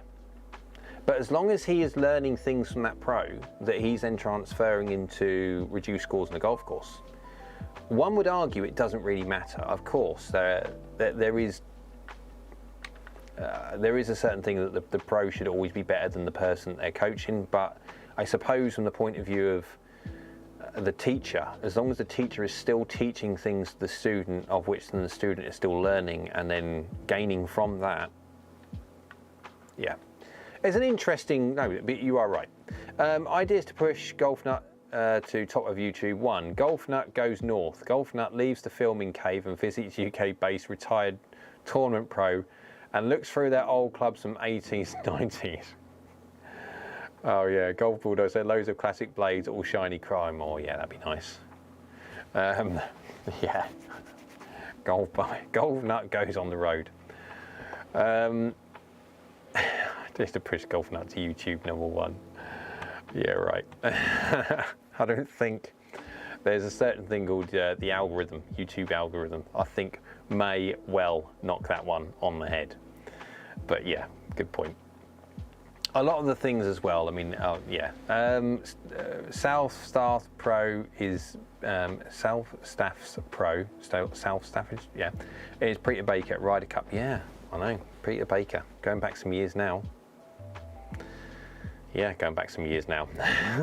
But there you go. Right, is it the last statistic, which I've already actually cheated now. I've actually just said this one earlier on, I realised that. Every green in regulation, every GIR added, as in one more, reduce your score by 1.1 shots. That is true, and that is very, very important. That is by far, out of everything, I feel going to be the most important one so far. Now, I want to put that out there, and then also, thanks Neil, might be my next investment. There we go, see. Oh, we got, hey buddy, you're back. Golf addict, how was the honeymoon? Honeymoon was great. Honeymoon was hot, 39 degrees, very hot. I mean, I was drinking like a fish. And I was in the shade. The wife, she was out in the sun, then coming back for some shade, go out in the sun again, come back in the shade. No, I'm a wimp. I'll stay in the shade, please. Still got burnt, even in the shade. Crazy, isn't it? But yeah, go back to what I was saying.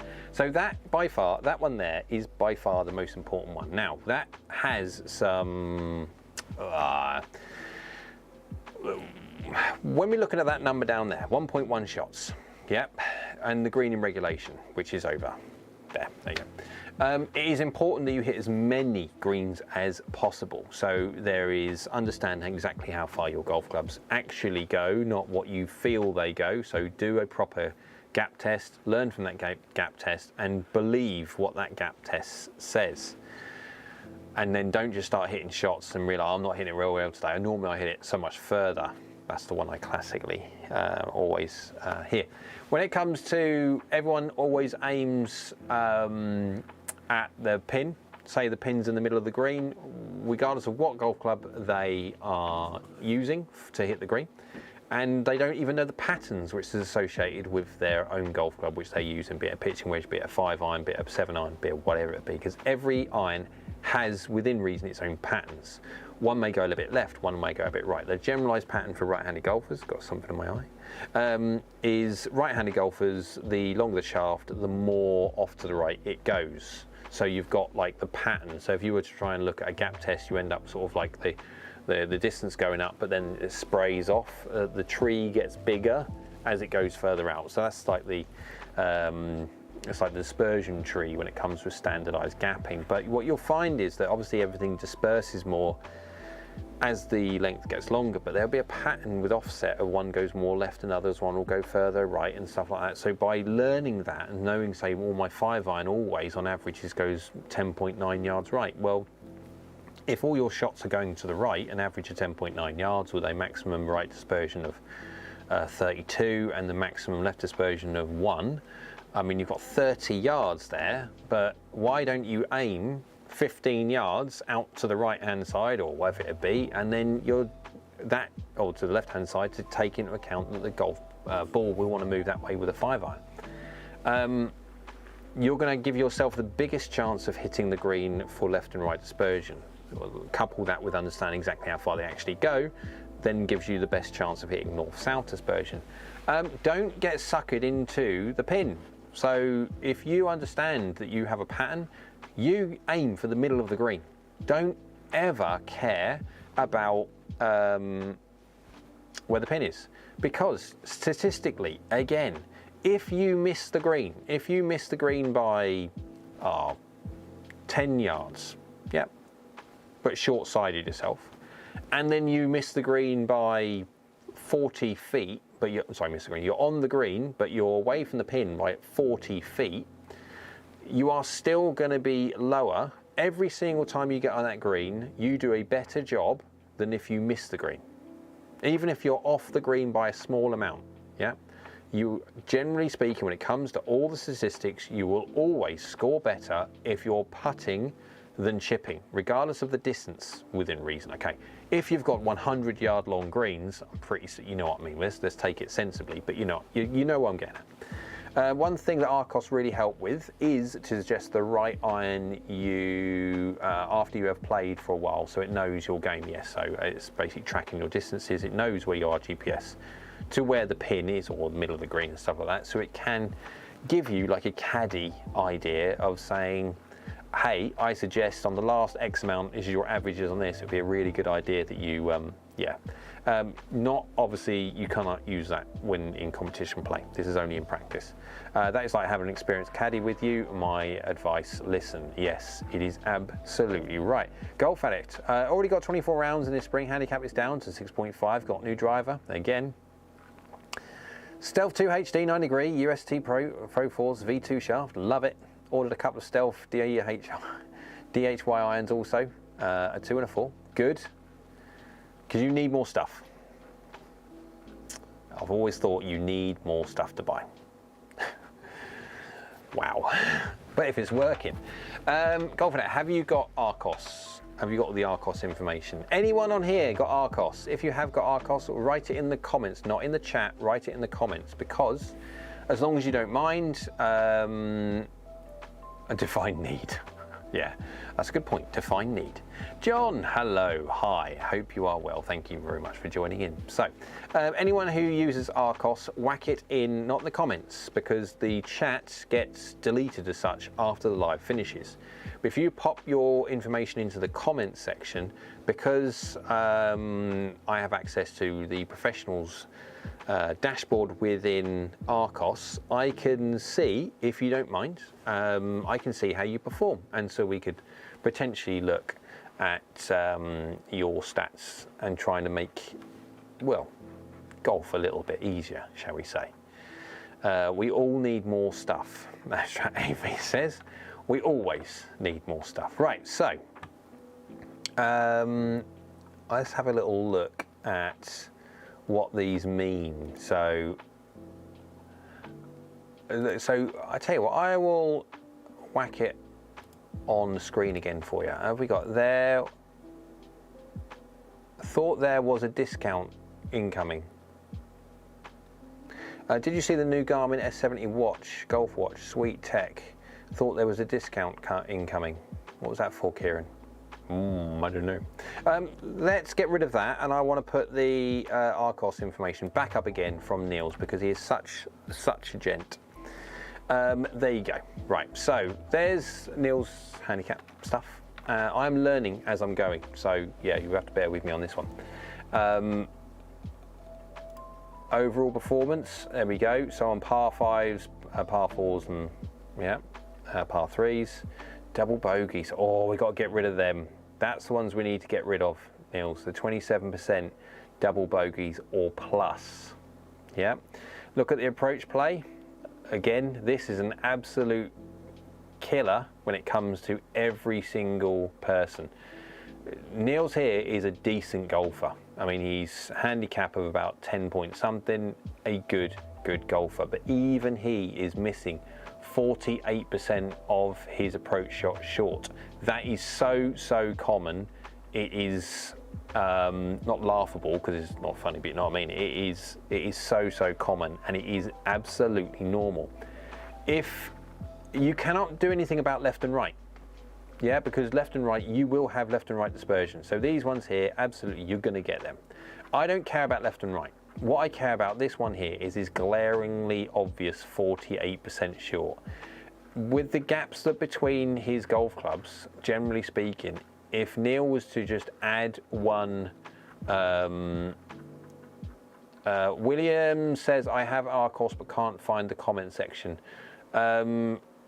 So when this video goes, it should be actually on there somewhere, I don't know, unless live chat is only, I don't know, let's see if I can find it, bear with. No, I don't think I can do it. I'll have to, yeah. Well, I'll work out. William, if you put your William Collins, I'll see if I can do it on my. Oh, where's my phone? There you go. As you can see, I'll see if I can do that on my phone. If I can do that on my phone now, I'll see if I can find you on there and add you in. William Collins, Alliance, search. If there's about 15,000 of you, I'm gonna struggle. So no location, no location. Right, so yeah, there's quite a few there. That's not gonna work. It's 14 of you. Right, so I'm looking at, where is it? No, that way around. No, hang on. I'm getting confused now, which is which. That way, there you go. Everything's mirrored on the camera. Anyway, that one there, to the green. Niels needs to add another one. In the top, you choose the number of rounds. Oh, okay, yeah.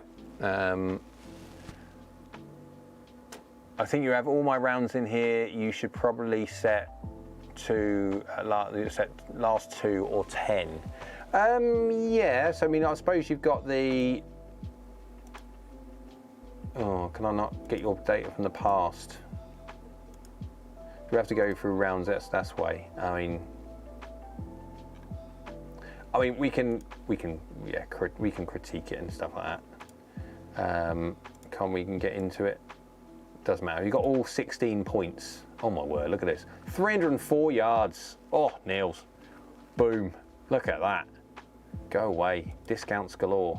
Can I get rid of this? Go away. Oh well. Can't do that now. Now I cross up here. Right, so yeah, driving accuracy. Actually, to be fair, the best golfers, when it comes to the best drivers of golf ball, have a equal amount of left and right misses. There is no such thing. Hang on a second. I'll do this because I want to sort of say something. There is no such thing as take out one side of the golf course. There is a favour one side, but the best drivers of the golf ball miss equally left and right. I started playing the yardage to the back of the green because I was always short. It made a huge difference. Hardly ever short anymore. Really does help. It does, absolutely. And all I want to say is, Niels, thank you very much again for allowing me to use that. 10.9 handicap. Very, very good. I think so. 15 handicap is a very, very common handicap for a lot of people. So that's why you'll find a lot of people measure the difference between, say, a 15 and a 5, because a 5 handicap, generally speaking, is always within reason, is in the 70s a lot. Where obviously a 15 handicap is not in the 70s or ever. But they want to. They're looking at 87s is normal, 72, 15, but not quite. You know, I mean, they're looking at breaking 90, and they're in the 80s. But they'd love to be able to consistently go into the 70s.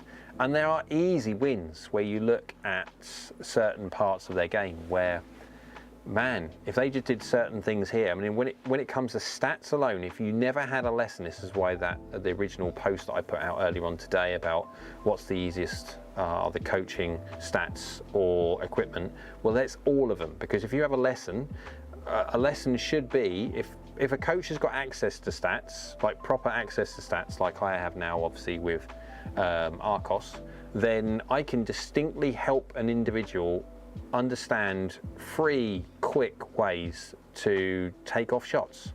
Nothing to do with their swing whatsoever. Just don't make this decision here. Don't make that decision there. Make this decision instead of that one. Understand you've got this, practice a bit more of that. Don't practice that as much because you're just practicing something you're really, really good at. You need to work on this. That's what stats do. It's great. Obviously, if you're talking about a physical swing related issue, I can help with them saying, okay, you're slightly coming across the golf ball with the faces open, adding loads of loft, wrist angles a bit like this way. That's why you're delivering really good face to path relationships, but you're delivering loads of loft. We'll look at that one. When it comes to inconsistent wedge distances, you're looking at all their launch angles and see if we can keep their launch angles around 30 degrees or so like that to control launch angles, to control loft and distance especially. There's so many different things that you obviously can do within a lesson environment to help the individual golfer get better. Stats within a lesson environment to help the golfer get better. And then when also in the lesson environment, you're also looking at their equipment and keeping an understanding and an eye on their equipment and how it's performing. It's an all-in-one thing. So that thing that I put out there, which was that one, there we go. I don't know if I can get it up there or not.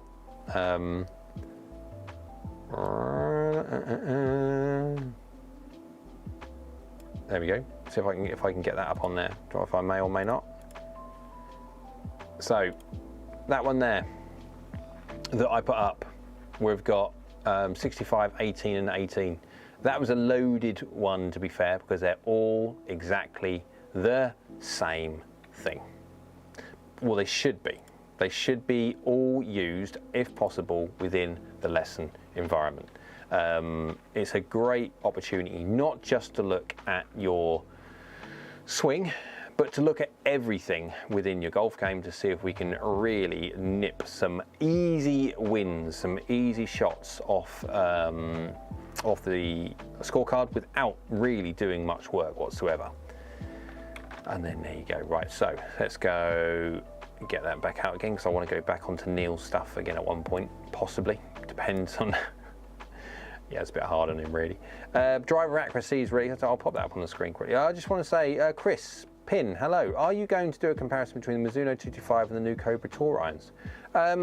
Again, I have reached out to Cobra to, what was it Cobra?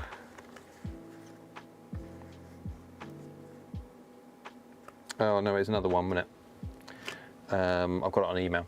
It's Puma Golf, isn't it, Cobra?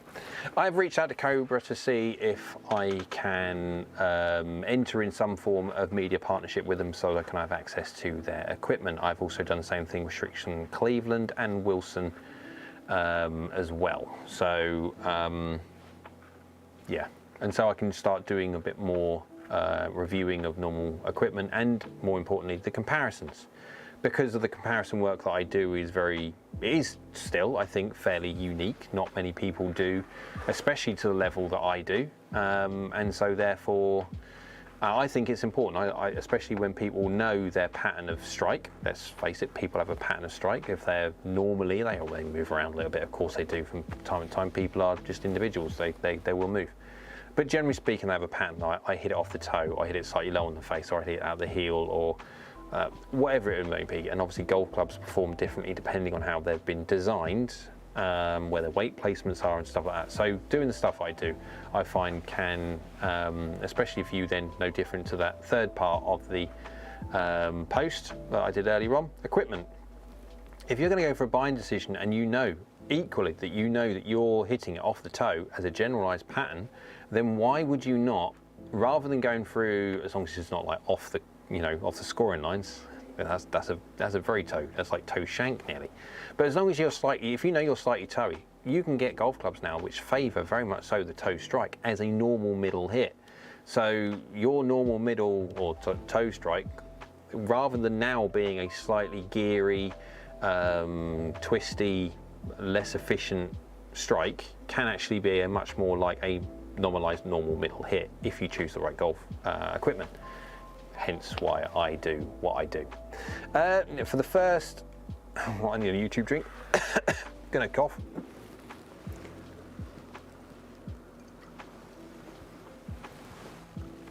There we go. Haven't died. Where are we at? Where are we at?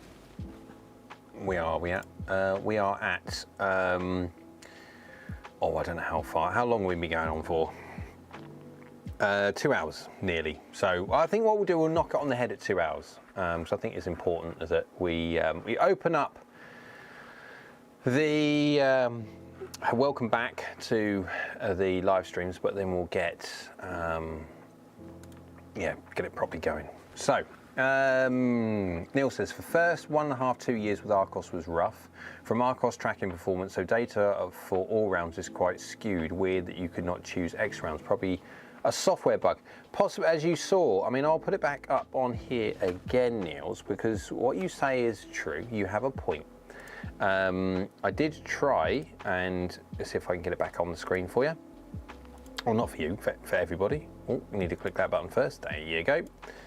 There we go. So I'm still here. Hello. But I'm back here, and I could possibly move it over this way. And if I go that way for the moment, let's just have a little look. I'll lose the chat, but we can talk about this quickly first. So Neil's got a very good left and right dispersion when it comes to that. I like that. That's not bad whatsoever when it comes to it. Let's go get the screen up on the screen here so I can you can see the mouse. Left and right dispersion is not bad whatsoever. Slightly deviating a little bit more to the right, but again, you're talking about this is the amount of rounds and stuff. Now I would like to use, see, a software bug. I can't select anymore, but again, you're quite right, probably software bug. Oh, there we go. So view all 16, what's that? Oh, that's all the different parts of, wow, that's a lot. I'm not going to go through that. But you can see, I mean, you've got fairways, most greens in regulation. Where's the so 25% of greens in regulation. The interesting thing would be, what would people perceive would be the average greens in regulation for a 11 handicapper? Should we ask the question? Yeah. What is the average? Oh, can't spell. Average GIR for a 10 handicap, or better put golfer. How many greens? Right, 5 handicap average 8 greens in regulation per round, while 10 handicap average 6. So 6 of 18. So 33%.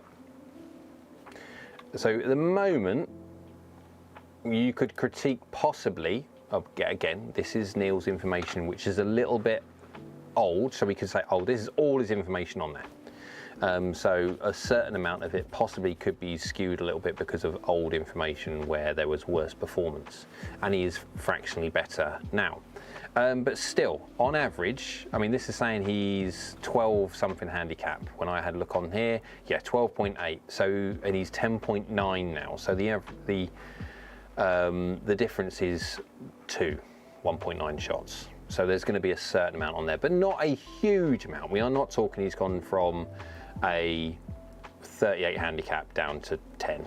So yeah, but there's still going to be information in there. So yeah, I think so. Niels could do a little bit better on when it comes to greening regulation. Now, obviously, Niels, if you've got information which, excuse me, YouTube when he pops, if you've got information on there to see what you've done for the last sort of 2, 3, 4, 5 rounds to see what the trend's going, then by all means. But yeah, the biggest one you can see on there, that's the biggest one I can see there, to see if we could see an up-to-date version of what that 48% short number really is, because that for me would be the biggest win.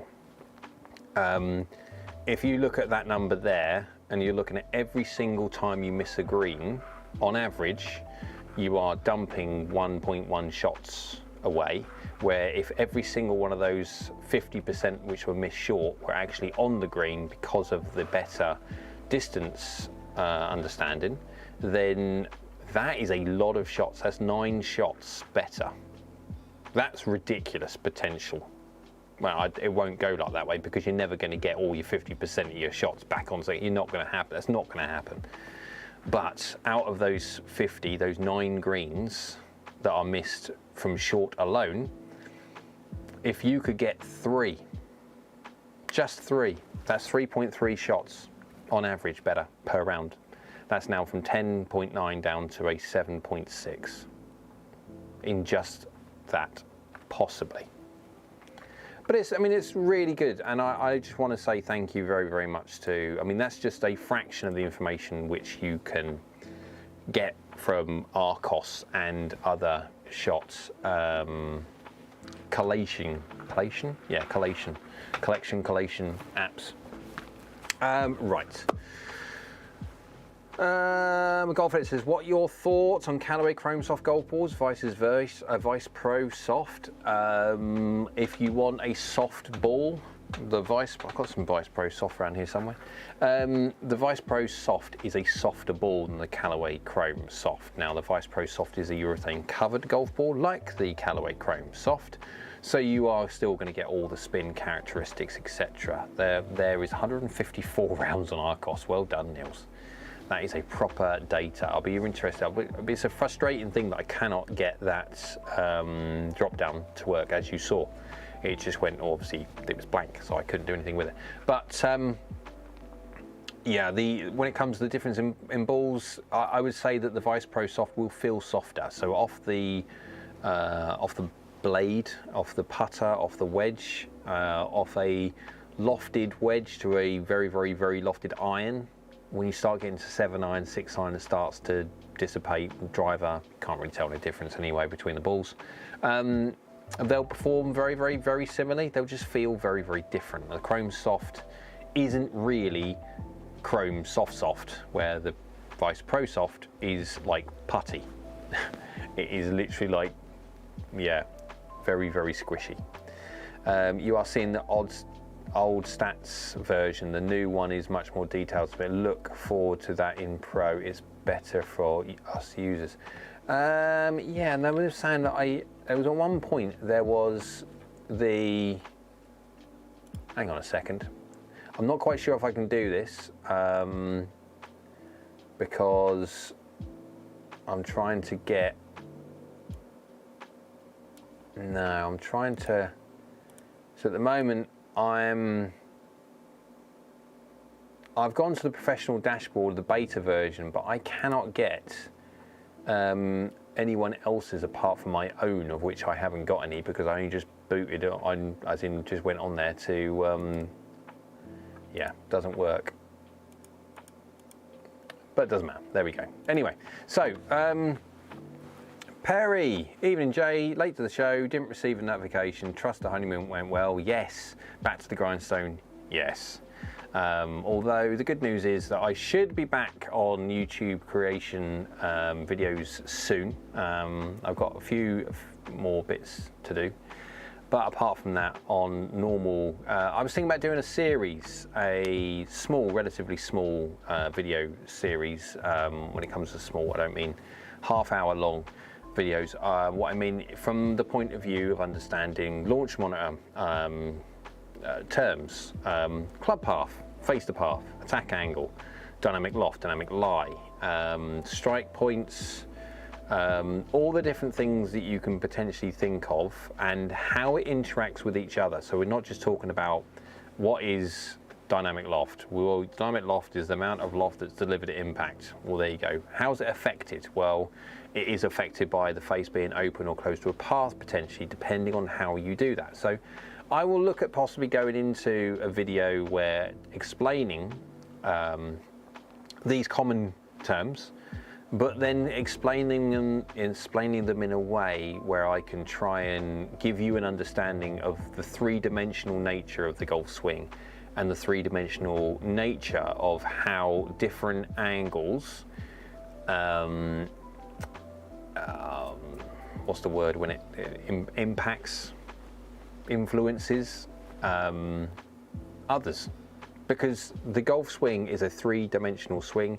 Every single time you swing, even if you were like a robot and you just swung backwards and forth, just like a normal pendulum action, you would find that when you're swinging around an arc, like you would do for a golfer, because it's not just a vertical plane, it's a horizontal plane, but it's a compound motion, so you're kind of swinging on an arc, that every single time the club is moving, you are changing club path, you're changing angle attack, you're changing dynamic loft, lie, you're changing face angles, you're changing every single thing that golf club does. And you're not, this is relative to obviously the launch monitor. So, and obviously target, whatever your target is set. But yeah, I was thinking about doing one of those. So it will be, let's call it a 8-part series where today we're talking about club path. Now club path simply is, are you this or are you that? But there is a little bit more, it's more to club path, because if you change ball position, club path will then have an impact on that straight away. So understanding how your ball position will relate to a change in club path, etc, etc. So that's what I was thinking about doing. It doesn't have to be half-hour long videos. What it does mean, if I can start putting these numbers or these videos in to explain certain very commonly used terms, but put it in a way where you can understand that there is not just a one-dimensional club path is the path the golf club was moving at the point of touch. Yes, but then also other people then says, well, yeah, but if I do this and I do that, what well, I will then try and go in a bit more depth as to what one does, and yeah, that's the whole idea. GolfNut Red Rooster gloves, golf clubs are amazing, very soft and comfy, very durable, made in Canada. For every glove sold, they donate a glove to junior golfers. That's a really good idea, that. Well, I don't know, because I'm assuming Red Rooster is only America based. If it is, or Canada based, but if it is, then me getting some to test, to do some form of review on them, they may be brilliant, and it would potentially, especially for that, I mean, I'm not a great fan whatsoever of doing reviews for any form of promotion of influencing people to buy products. I'm not, because the product should sell itself, absolutely. They ship anywhere, okay. That might be worth doing. I might reach out to them, because I'm all for companies. No different to Vice. Originally, I was a great advocate for Vice. Why? Because they were making blooming good product, like really good product, very, very good product for a fraction. Obviously, everything's a fraction, whether it be 7/8 or 1/8. Everything's a fraction. But they're making a really good product on the basis of it being a fraction of the cost of, say, a Pro V1. That was what I was initially, obviously things change a little bit when it comes to prices go up and everything else like that. But it's still, I'm a great fan of that. And I don't mind in that, if it's good, and again, if I get them through and I test them and I honestly don't feel they're very good, I'll either do a review and give a reason why not, absolutely, I always do, or I would not do the review depending on how bad it is. I would not release it. Why? Because my job on here is not to negatively affect company sales, is not to do that, because then the whole idea of me is to, the information that I found would be relevant to me, especially with the golf club. Yeah, if it's really, really good, durability is amazing and all stuff like that, yeah, then I don't mind saying certain bits, because it's honest, it's true. But again, when it comes to, I've done things in the past, like there was a Cobras at the F9, I think it was. I didn't review the F9. I did review the F9, but I didn't release it. Why? Because it was horrific for me. Because at that point with the F9, every driver, every golf club, every driver has a point of where one hand giveth, the others taketh away. So if you make a certain part of the golf club really forgiving, you cannot help but make a certain other part of the golf club not very forgiving. And unfortunately, that was the exact part of the golf club that I want to hit.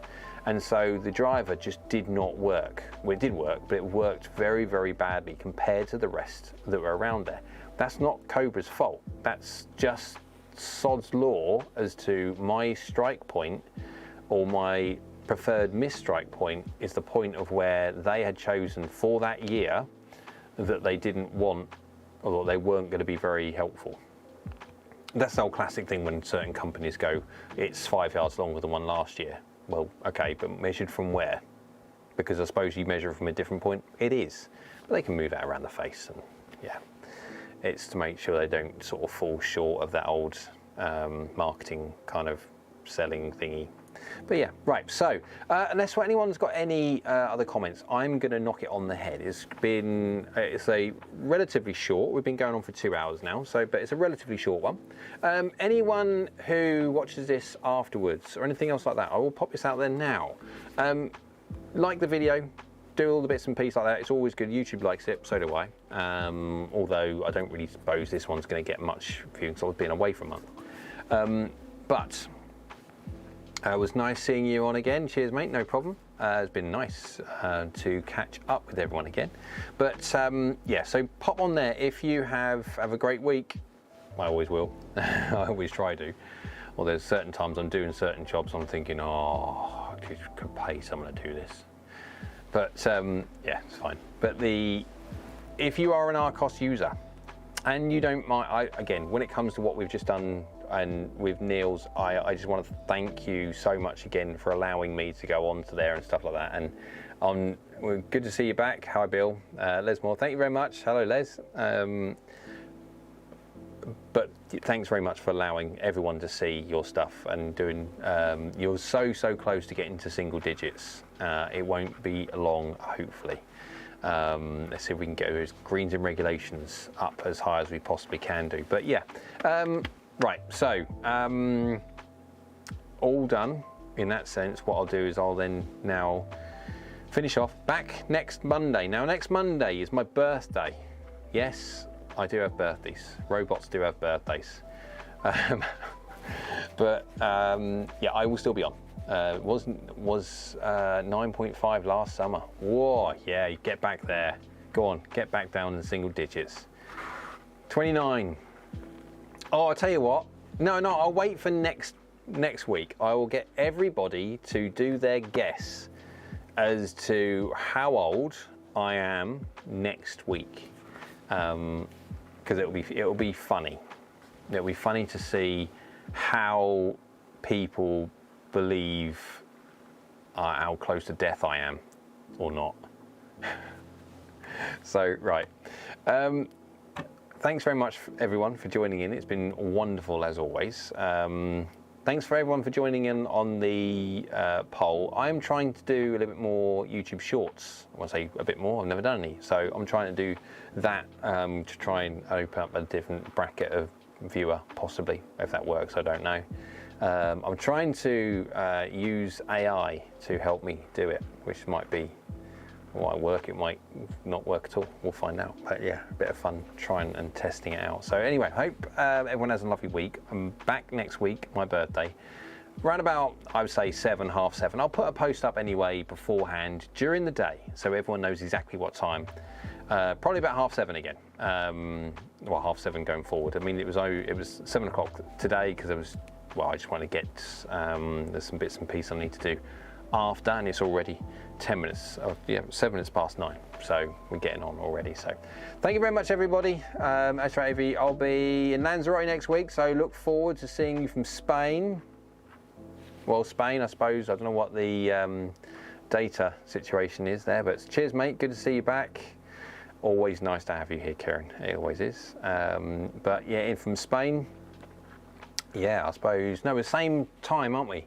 So it will be, you've got to make sure you get your, well, yeah, I'm going to say, because normally food time, isn't it? In all-inclusive hotels, not quite sure if you're going all-inclusive or not, but if you are going all-inclusive, generally speaking, 7 o'clock is the time they have like tea, or say tea, dinner and stuff like that. So you can catch me when you get back. But I hope you enjoy yourself in Lanzarote anyway. Thank you, everybody. And we will catch everyone next week. And I'll come up with some form of subject. Cheers, everyone. There we go. Right, remember, next week, guess my age. Next week. Right, guys, we'll see you soon. Well, next week to be exact, but yeah, take care. Bye.